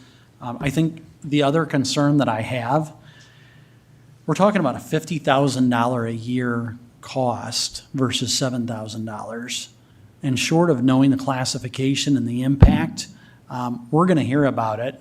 And I'm sure that the city of Salix will hear about it afterwards if those say, wait a second, I didn't realize this is what was going to cost. That's something that I have as a concern too, kind of a truth in lending sort of standard of what is this going to cost? I think that that's a fair question to at least ask and to explore kind of for the welfare of the public, the convenience and the alternative routes. So with all of that being said, in terms of advice for what we can do, in terms of motions to refer this back to the engineer for further discussion? Is the classification issue something that we can likewise take up, or is that something that has to come from the petitioners beforehand? I think under the code, it says it can be either in the petition or a landowner that's requested that. And it can be any time prior to establishment. So I think that if we had a landowner request, that could potentially be done. I did want to, and I see that the Salix's attorney is raising his hand. When you come up, if you could address the status of the petition, given that one of the petitioners is requesting that it not be heard in its current form. Again, Brian Young from the Johnson Law Firm. I think as it relates to where you go from here, 468.22 of the code is the code section that governs. And it states the board may refuse to establish the proposed district if it deemed best, or it may direct the engineer or another one employed for that purpose to make further examinations, surveys, plats, profiles, and reports for the modification of said plans or for new plans in accordance with sections 468.11 and 468.12, and then continue further hearing to a fixed date. So in other words, in layman's terms, go back to the drawing board. You can go ahead and direct the engineer to go back to the drawing board. As to the status of the petition, I think there were more than 2 petitioners that signed the petition, so with the withdrawal of 1, I think it still stands as a valid petition. It only requires 2 landowners. And I just, go ahead. I wasn't clear on whether the mayor of Salix had signed as a landowner or as the mayor. I think he did mention earlier that he was a landowner. And I wasn't clear myself as to whether the gentleman who spoke was actually withdrawing his petition or if he had some opposition to the fact that the plans developed by the engineer seemed to be different than what he envisioned at the time that he signed the petition. So I'm a little unclear about that as well. Yeah. But we can certainly visit that or revisit that. All I know is that initially when the city of Salix came forward with the petition, it was signed only by members of the city council, and additional landowners were asked to come forward, and it was believed that 2 additional landowners were needed. So I have the city of Salix, Kevin Nelson, mayor, and Denise Burkhart as a landowner is how I show it, along with Mr. Yoakum. Right. And I see that he's stood up here behind you, so maybe he can clarify. What are you asking? Did I remove myself from the petition now that it's different? Essentially. I guess what, I'm not, I guess I petitioned to have Salix have drainage, yes. But it wasn't what, this proposal isn't what I signed. Or envisioned, is that fair? What? It's not what you envisioned? Well, when this wasn't what was proposed to me. You want drainage, just not this way. Well, I mean, I guess I don't know what the additional acres west of the interstate assist in Salix drainage. I guess I'm guessing that's what we're looking at, is the town of Salix getting drained. I guess I don't understand when, I can understand additional landowners can get, I understand that process, but if we're looking at the city of Salix, I don't see how this got thrown in, and everything from that point of lateral 1 west, the price, the ditch doubled or tripled in size. I guess we never really saw a study of what it was supposed to be looking like or what the cost was going to be before the additional acres. That was never an option. Yep. And maybe this is a moot point if the board determines tonight to refer it back for further study. But one of the tasks before the board is to determine the sufficiency of the petition If in I accordance might, with the I do law. have a diagram. This is Mark Nair, Woodbury County Engineer. I have the diagram from the original petition that we can throw up on the screen for people to see. There's been considerable acreage added since that original petition was signed, and it would clarify, I think, Mr. Yoakum's concerns. If you'd give us just a minute to get that. Sure. While we're doing that, I guess. Right, and all I'm asking is if you are asking the board to approve what's before the board tonight. No, I am asking you guys to, I approve a Salix Drainage District, but I don't approve this Okay, thank you. option. I'm the option 2. Is that what you guys were discussing? You have option 1, this, Yeah. option 2, a district. I think what we're Or discussing negative. before the board is option, not what's been proposed. You know, so in Yes. other words, go back to the drawing board, and I don't want to get too, I think the point is well taken, that there are alternatives and this is materially changed. We don't have to solve that tonight. I see the auditor motioning like that. That may not be for deliberation at this point because we're not going to work it out this evening. Right. So does that all sound? That answers my question, thank you. Okay. Thanks. The only other things, and I'm heading toward a motion, not a motion. I think that it would be prudent, far be it from me to tell any landowner what to do. But if a landowner has a concern about the cost and what's going to be coming down the road, that's something that remains an alternative for a landowner to petition and say, I want to see beforehand what the classification is going to be. Is that a fair statement? Again, I'm not directing or telling anybody what to do. I realize there may be some disagreement between me and the other attorney on that at this point, but I think that it's an available course of action at this point. For the board to do that? If the board were to send it back to the engineer for further recommendation, if a landowner stepped forward and said, hey, I'd like a classification, I think that request could be made during that time frame. So our alternatives tonight, and I'm going to make a motion here shortly, that the board direct the engineer to make further recommendations and to continue the hearing. Is it appropriate for the board to make that classification request tonight or only upon the request of a landowner? Is, I guess, what I'm driving at from a pragmatic standpoint. I don't think you've had that request. We have not had it, so making that recommendation wouldn't be appropriate. I don't think you could make it as part of your motion. Okay. And then my last question. How much time? I mean, we have to set another date certain, and so is January 9th? That Tuesday appropriate? Is that enough time to have a public hearing? I don't want to set a date and then have people say, well, and I realize you have a December 31st issue, but I think that's not going to be solved by anything tonight.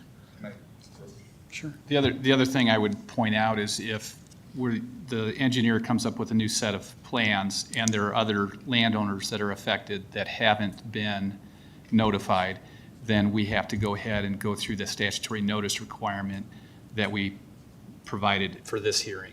So we have to keep those timeframes in mind as well. If the identity of the landowners does not change, the board still has jurisdiction of everybody that's part of this hearing. But as soon as we bring in even one more landowner, that person's entitled to that same set of notices that we provided in the same time frame. So that'll probably stretch the process out somewhat. So you have to kind of keep that in mind. It's going to be dependent on whatever new plan is developed. Thank you. Go ahead. As Kevin Nelson, Mayor of Salix, I just want to address Mark Nelson's comment. I met with the Farmers Drainage District at their last meeting earlier this month and broached it to those three gentlemen. They seemed receptive. Since I wasn't on their formal agenda, they couldn't be decided on, so I'm on the agenda for their next meeting on December 7th. they'll have the opportunity to determine what course of action. So I have been working with them for a short term, 1 or 2 year, until we get something more concrete in place to address your concern. So hopefully, they'll give us that extension. And then I just wanted to address something that Greg brought up. This started with the petition that Greg signed, I signed as Mayor of Salix, and Denise signed. After we signed that, it went to the county supervisors to then hire the attorney. After that, the 3 petitioners are not involved. It is not the Salix City Council's responsibility at all to hold open council meetings regarding the drainage district, because it's not us. We did not hire B&K. If you recall, Mark recommended a different engineering firm to do it. It was the county supervisor's decision to choose B&K. As far as letting people know what's going on, that is not the Salix City Council's responsibility at all. Just like it's not Greg's responsibility to tell people at all. It's not Denise's responsibility to tell people at all. 0. Okay? This is the point of the open hearing tonight, is to receive the V&K report, which just got done last month. And so what people are saying, well, we didn't have a chance to see, is like, it just got done last month. And that's the point of this meeting tonight. I just want to clear that up, because there's a lot of misconceptions, a lot of miscommunication on whose responsibility is it to get the word out. And it's not the Salix City Council. And I just want to reiterate for the public that, you know, with all the back and forth, this is how the process works. So we hear from you, hey, tap the brakes, this isn't ready. And I'm hopeful that you're hearing the supervisors say, we're listening to you, and we're not just going to go ahead with something that you're not comfortable with. And so with that, thank you for everyone who's participated tonight. I'm going to move that the board direct the engineer to make further recommendations and to continue the hearing, and understanding that it's got to be a date certain till, can it be indefinite, or do we need something Well, like January 9th? It would probably be good to have some input from the engineer as far as a time frame that they think would be appropriate. Because obviously the engineer is going to be the one doing the legwork. And by the engineer, you're talking about V&K? Patrick? Correct. Okay. Yep, and I see you asking for a little bit of time, so.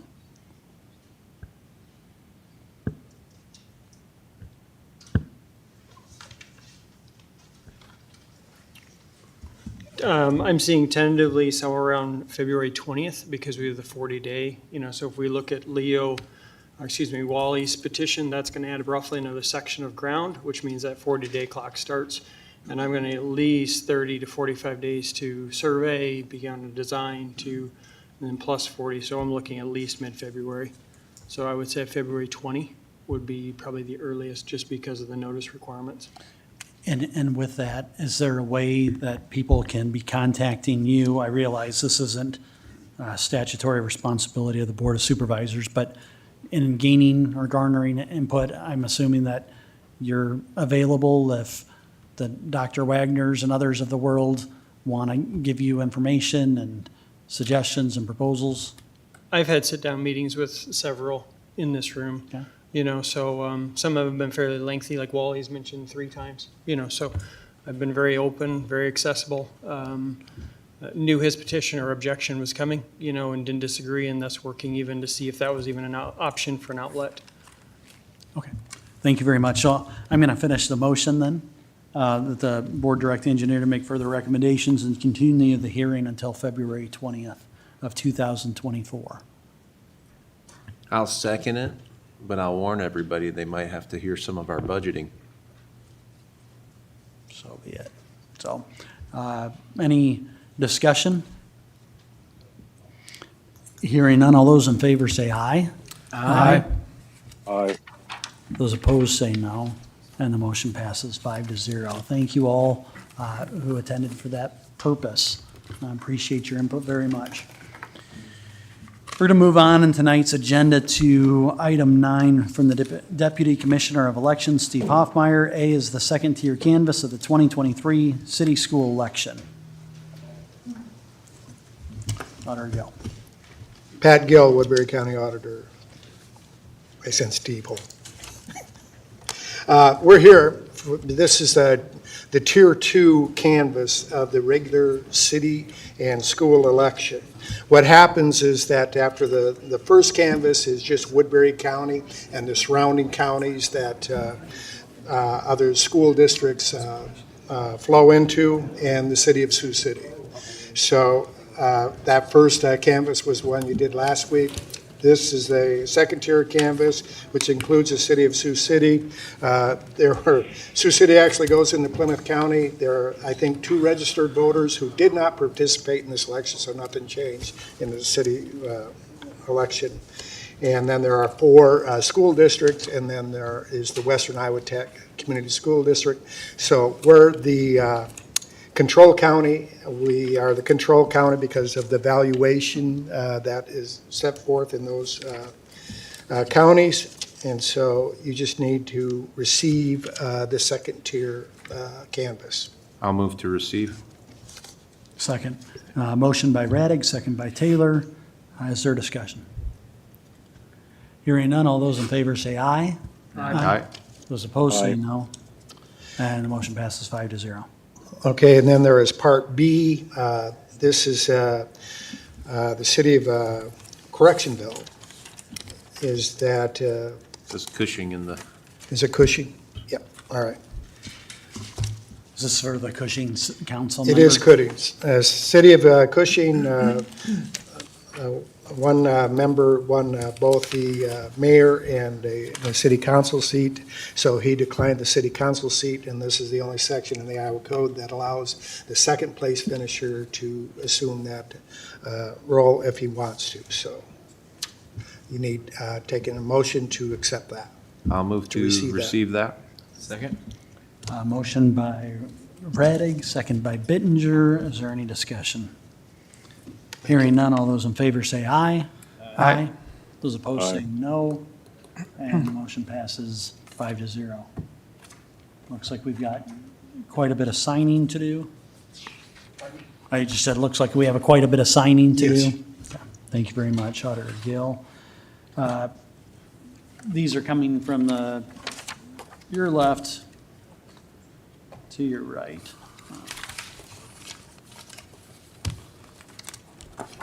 Right, item 10, secondary roads.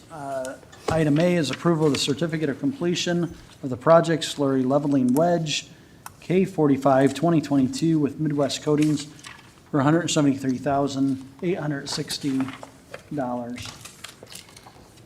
The work by Midwest Coatings was completed this fall. They did work from roughly Port Neal Landing Interchange Road, which would be 260th Street south to the county line. Took care of wheel rut issues we had in the outside wheel track. The work is done and completed according to contract. I recommend approval of the completion certificate. I'll move it. Second? A motion by Taylor and a second by Bittinger. Is there discussion? Hearing none, all those in favor say aye. Aye. Aye. Those opposed say no. And the motion passes 5-0. Item B is approval of the certificate of completion of project Ice Sand Little Sioux Pit 2023 with bedrock gravel for $99,000.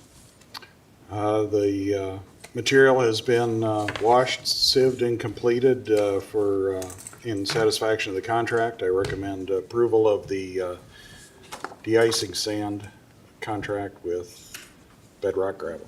I'll move it. Second. Motion by Taylor, second by Radig. Is there discussion? Hearing none, all those in favor say aye. Aye. Aye. Aye. Disjointed. Those opposed say nay. And it passes 5-0.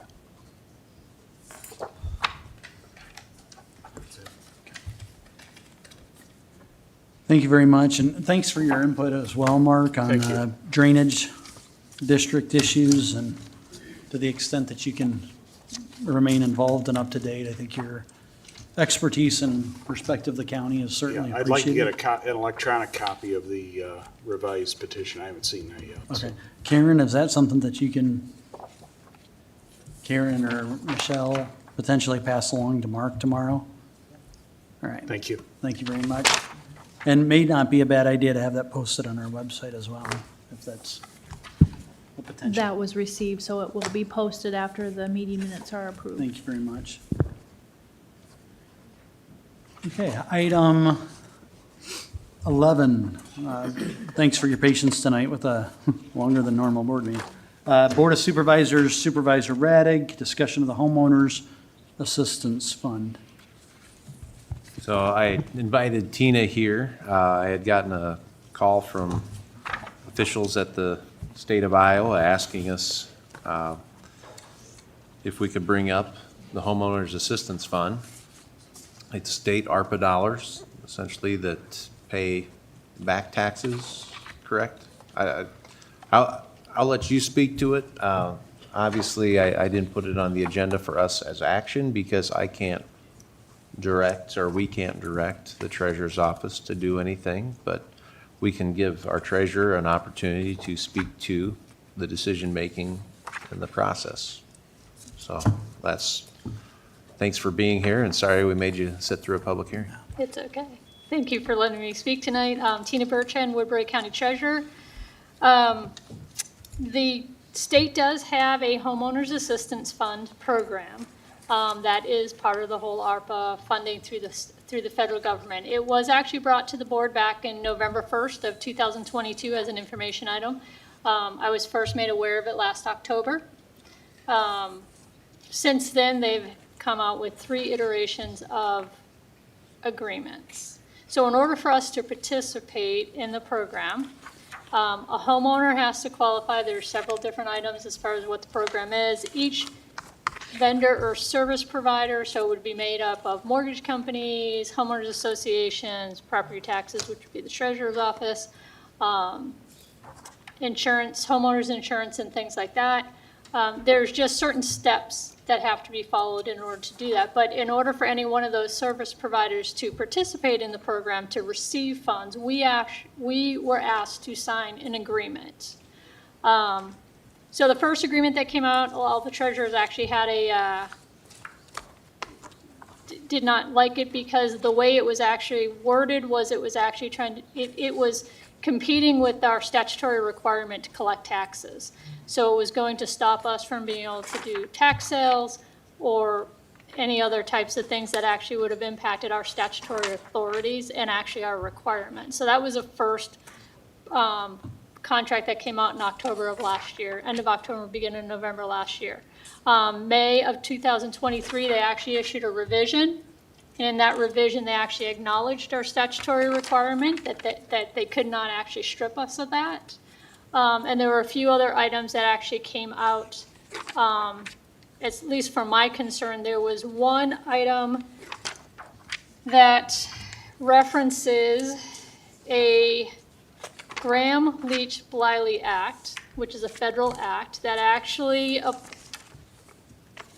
applies more to mortgage companies and financial institutions than maybe the county treasurer's office.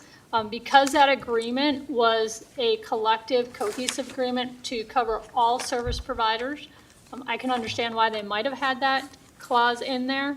That was actually brought up. Joshua and I have corresponded back and forth in terms of what the impact of that was.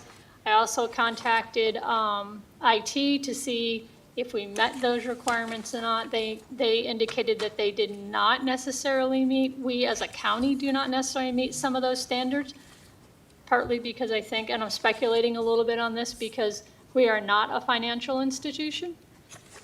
And therefore, we would not believe that we would be required to be held to that standard.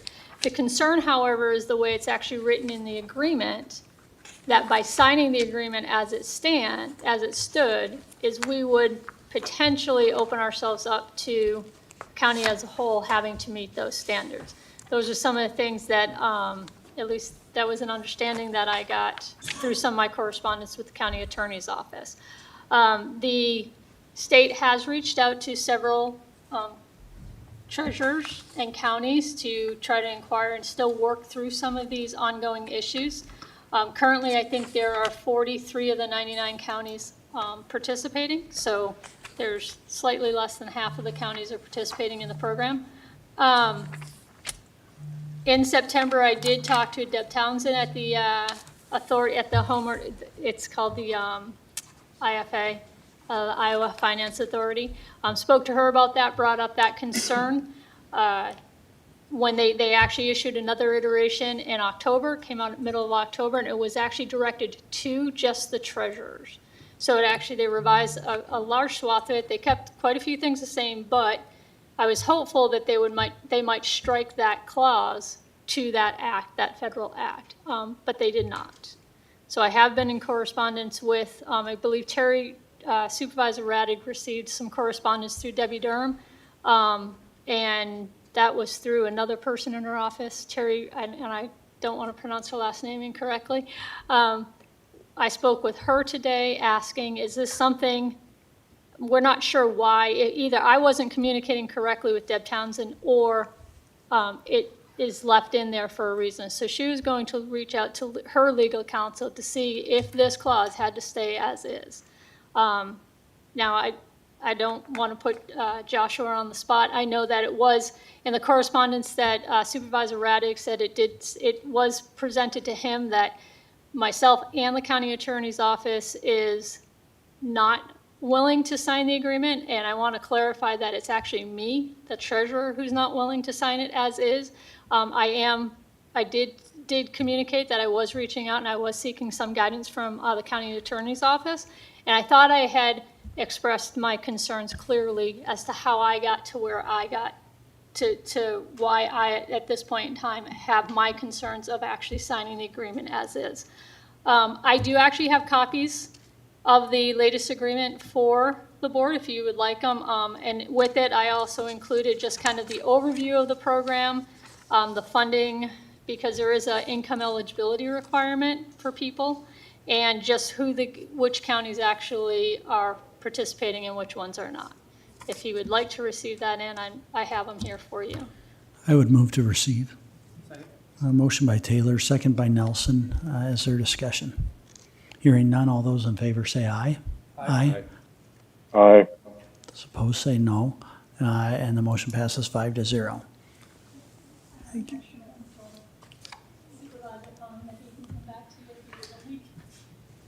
He's coming back one way or another, so.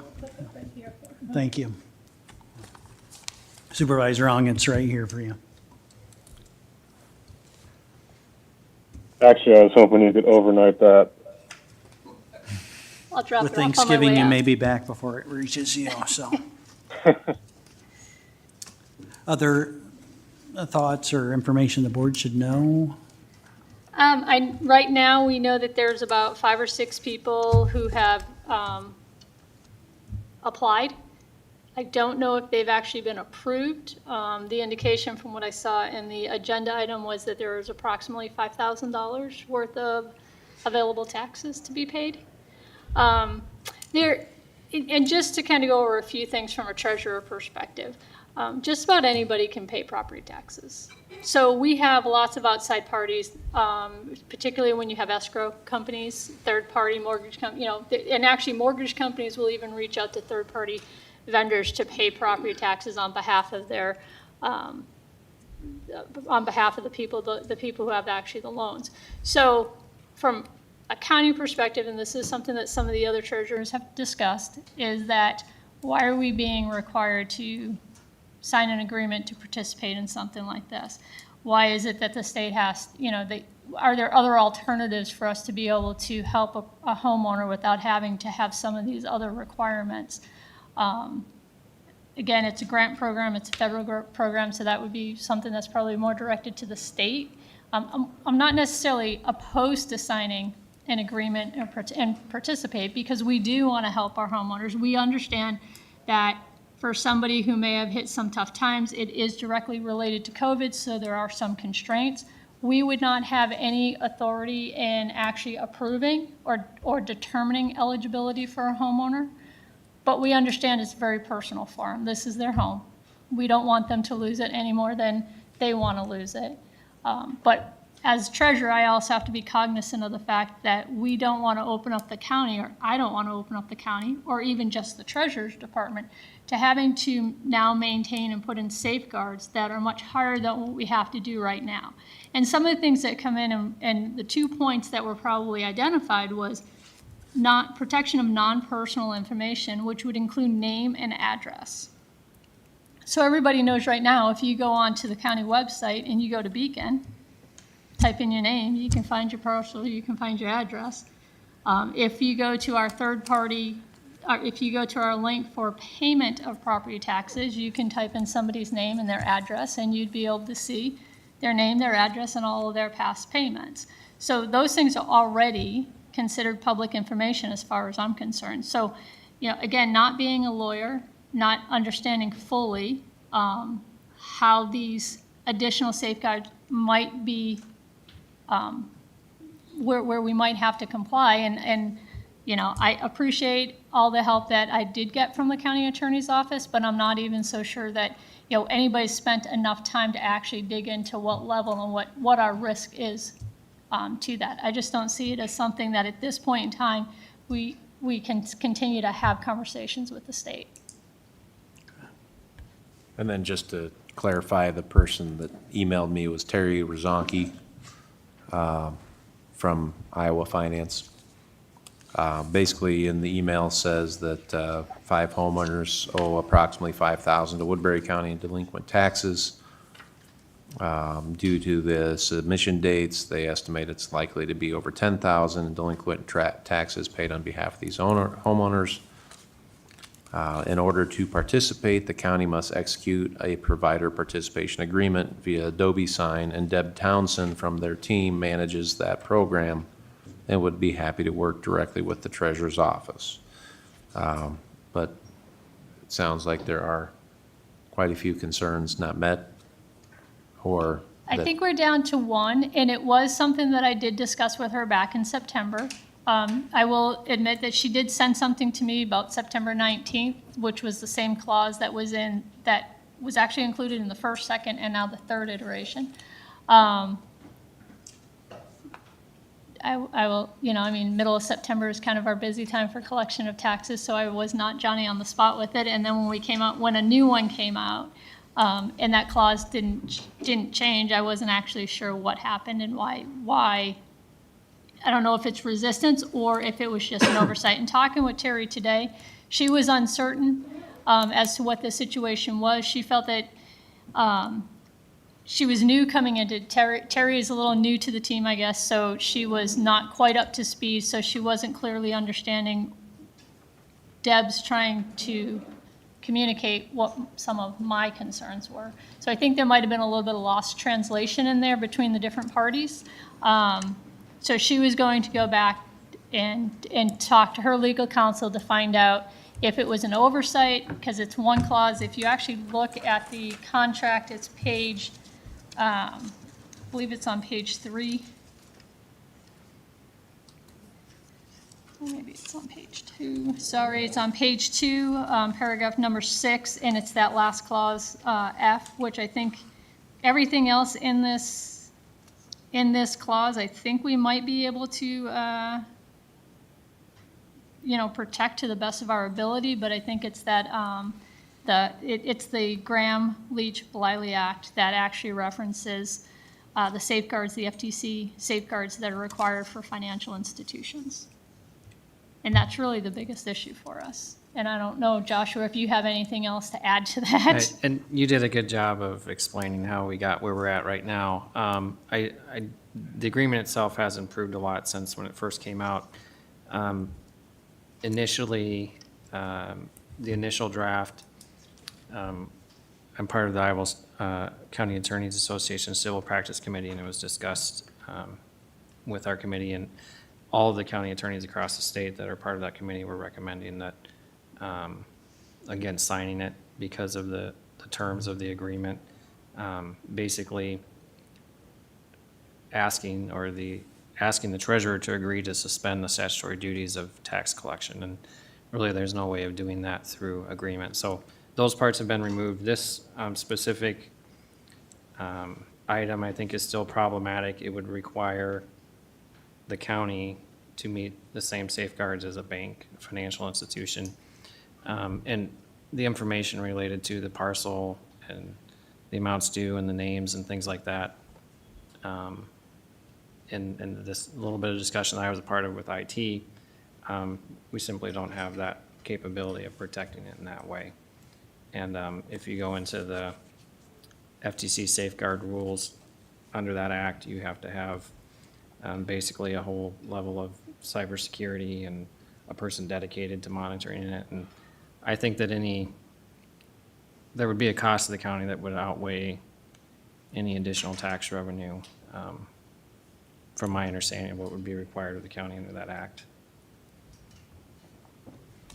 So, and that was just the information that, for public openness and everything that we wanted to bring forward, and as far as, I guess, what the state can do better to make the program more functional with the counties. I want to thank you guys for, giving the advice to the state to understand the challenges we face. But for whoever the 5 may be in Woodbury County that are applying, it'd be nice for them to know what the holdup is, or why Woodbury County's maybe not just doing whatever to get this $5,000 in back taxes. So, And I think the challenge for us is, for those 5 people, it's very personal for them. So it's hard for somebody who's facing losing their home to understand why we just can't say yes. And I understand that. But again, part of our roles is to protect as many people as we can with the right decisions, and work through those issues the best we can. So. And I can sympathize as well as far as COVID having an effect on that, because I had a business that was directly impacted negatively only as a result of the government locking things down. So there's people out there that went through that like I did, and I can understand their frustrations. And obviously, when it comes to your home, it's a very personal thing. And so I appreciate the information and willingness to work with Joshua and being a watchdog on some of the stuff that we don't want to sign away your rights and duties, so, yeah. And we do try to take the opportunity to question people who do call to make sure that they are receiving as many credits that we have available to them. Sure. If it's elderly or disabled or low income or something like that. And if it's truly a dire issue, we will sometimes recommend them contacting the Board of Supervisors office and maybe looking at a tax suspension of some sort. So. Thank you very much. Okay. Any other questions? Any other thoughts, Supervisor Raddick? Nope. Okay, thank you. Item 12, thank you again, Treasurer Bertrand, is reports on committee meetings. I do. Supervisor Raddick. I do have a couple. Of course, Community Action Agency, nothing to report. You guys get the minutes. CERTS, we had our board meeting there. Financials are looking good as far as getting the building project done. They're in a good position. They're going to use a couple grants to complete a bus wash within the building next. And they're continuing to invest reserves and gain more in interest than they're paying on the loan. So, also, Simcoe, on Friday, December 1st, mark your calendars, this is going to be a good one. Tri-State Legislative Forum, there is discussion on water and wastewater for rural. Could be something we should take a serious look at, knowing that the city's wastewater plant is kind of in the position it's at. It's something I've looked at before myself, but maybe something the board may need to consider in the future, as something like 5% of the wastewater in the plant is coming from Woodbury County businesses. Also, they are going to have a discussion on the public notice requirements. Somebody is looking to change that, somebody that was in print media before. and the process that it goes through, because some areas are lacking in papers. And a lot of papers are much smaller run and have issues sometimes getting the notifications printed. And it causes a lot of problems for local governments. And we are not immune to those problems, but they are somebody that's lobbying the state legislature to change the notification process. And if we look at our AP edit reports on a regular basis, you can see there's anywhere $3,000 a week in notifications. So sometimes more, but that is what I have for you. Thank you very much. Any other committee meetings? Supervisor Nelson? I've got kind of a list here. All my meetings seem to hit the same 2 weeks every month, so I apologize. We had StarCom last week, was a very, very short meeting, nothing to report there. Conservation Board meeting last week, they were able to get bids on 2 new pickups that they've been waiting on for the better part of 2 years. Also had some conversations about the ongoing drought, the long-term forecast as far as the winter and the next spring and summer. Appears that we could be looking at another hot, dry summer. With that comes concerns again with Little Sioux Park and their swimming pond. We know that swimming pond being closed has been not only a huge detriment to the park, but also to the communities of Correctionville and Anthem that take in a lot of those tourists that frequent the park during the summer. And so we're going to explore all the options that we can in hopes that we can maybe have that swim pond open next year if we do run into another year of ongoing drought. Had a Soil Water Conservation Board meeting this morning. There was kind of, it's an interesting time. We've been in a prolonged drought long enough that we've got guys that are wanting to take out water containment structures that taxpayers have paid to put in. But we forget that it does rain, it will rain. And so we're gonna have to just stay patient and wait for the weather to change. Last week on Friday and then yesterday, there was some happenings in Moville. Friday morning, was the groundbreaking for the new Moville Medical Clinic. I attended that. You know, this board has been helpful in that. MERD, as well as Moville's Chamber, McDye, and then countless donors from businesses and residents in town. It's a pretty big deal, this new medical clinic. CNOS was there. They were really great. Obviously, the frontage road came up. Mark, if you're paying attention back there. The frontage road came up with constituents there in front of that new medical clinic site. So we talked about that. And then along the same lines of that frontage road on Monday, Security National Bank had their brand new opening. They built a brand new building there in Moville on that frontage road as well. They moved out of their historical building on Main Street, Moville, which you hate to see a business move off of Main Street, but the historical building is going to end up in the hands of the Moville Historical Society, which is really great. They plan to have a museum in there. They've got a really energetic team that's working on that project. Can't wait to get moved in there, so I'm very happy for that. But speaking with Mayor Jim Fisher and their Mayor-elect Scott Linden, they plan on staying after us about getting that road paved for this next year. And when you look at what they've been doing, it's well deserved. And I made sure to talk about that 100-year achievement that we got on that road, and they said, well, that's nice, but it's even nicer than that, a new road. So it didn't buy as much love as I thought. So and then the last thing, we'll probably hear more about this next week at our meeting, but the Rural Route Ramble is going to start Friday next week and Saturday, so I will not be able to go to that legislative forum, Keith, because I will be rambling. Like I said, we'll probably hear more about it, but it's a area shopping spree that incorporates small towns in the county and businesses and pop-up businesses. This is in year 4 of its inception, and they estimate 4,000 to 5,000 people are going to participate in 2 days of patronizing local small businesses in Woodbury County, as well as a little bit into Plymouth, Cherokee, Ida, and Monona counties. So we'll pray for good weather for that. That is all I have, gentlemen. Thank you very much. Anything from the other side of the world? No, nothing from the land of a million elephants. Thank you very much. Stay safe out there. Item 13 is citizen concerns. Item 14, board concerns. So I do have a couple of those, obviously, November Supervisor 28th Ray. conference board. I do intend to be there if we have a second. I'll be there. Okay. You had sent an email, Mark, on the RFP for infra-rural grants on the application. You do have a person in mind there as the winner on that.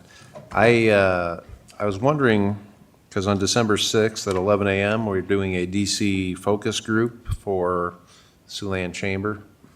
Wonder if that would be something that we might want to put on the radar for that kind of an event.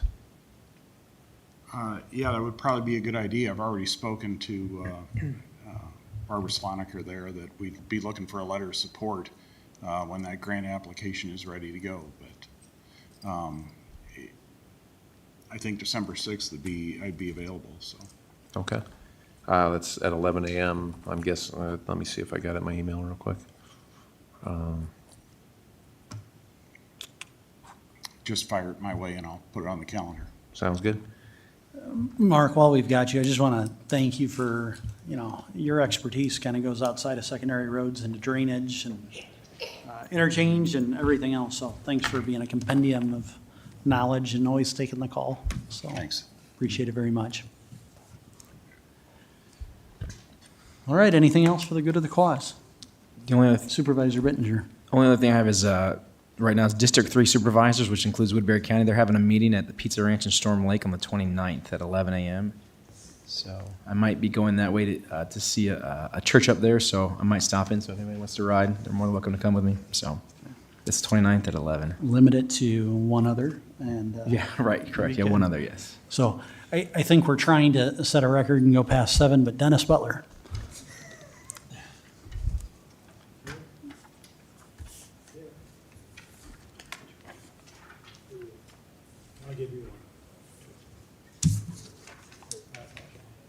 Is this something that we should move to receive into the Yes.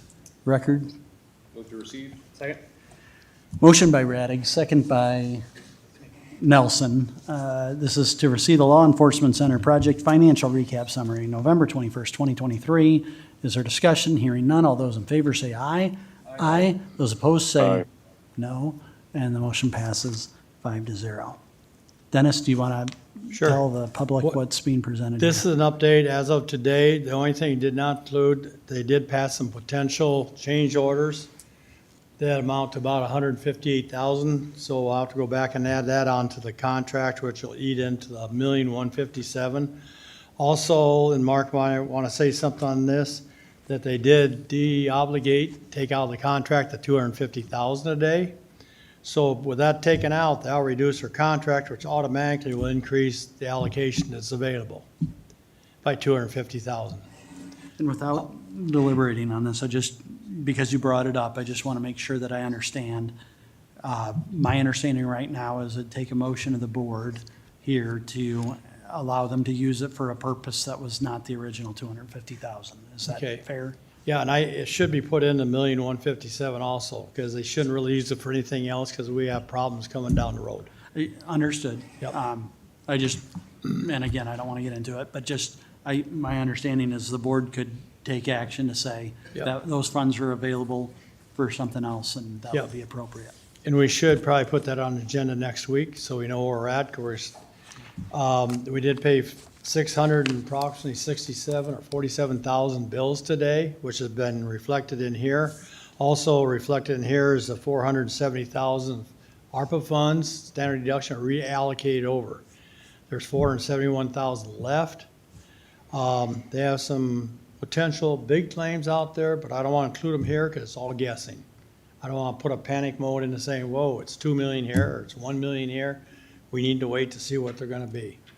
We know whatever it is, we're gonna have to come up with the money because we're the financiers. And last thing, I think there's been I know there's been some growing pains, and this is never a seamless project or process, but the last couple of weeks, I think, have been good in terms of joint sessions and to compromise last week, so compliments there. That's all I have there. I have one more issue. Yes, Dennis? My second one is, we have sent out the budgets as of today, the operating budgets to all department heads. The payroll all be done in the auditor's office and HR, because they have all the contracts, they make all the step increases. What I'd like to do, I think we need to send out, and we can have this on the agenda next week, because we are requesting a budget to be back December 11th. So next week would be what, December 1st, or first meeting? No, wouldn't it be November? 28th. 29th. Okay, I think when you put on agenda, I think a directive should be sent out to all elected and department heads that we need to keep the operating costs at zero increase unless there are specific items such as, I could say, the sheriff's office. You know, where the contract may increase on food, we don't know. Those are necessary, we have to fund. But the things we just gotta hold the line, because we have no idea where we're going. It's not gonna be pretty. And if we don't get federal money, it's even worse. Eventually, we'll get the federal money, but we won't know for a while. So I'd like to come back to the board, put that on the agenda to request a directive from the board to send out a notice. Please hold your operating costs at zero unless there's an item that has to be increased, mandated. And if it is, where are the funds coming from? Because the funds are very, very limited next year. Yeah, I would say, go ahead and submit that as a request for the board. And I'm sure that I can either put that on or Supervisor Rung, I forget who's approving the agenda, but I'll look. So thank you for bringing that to our attention. Anything else for the good of the cause, now that we're past 7? Hearing none, we stand adjourned.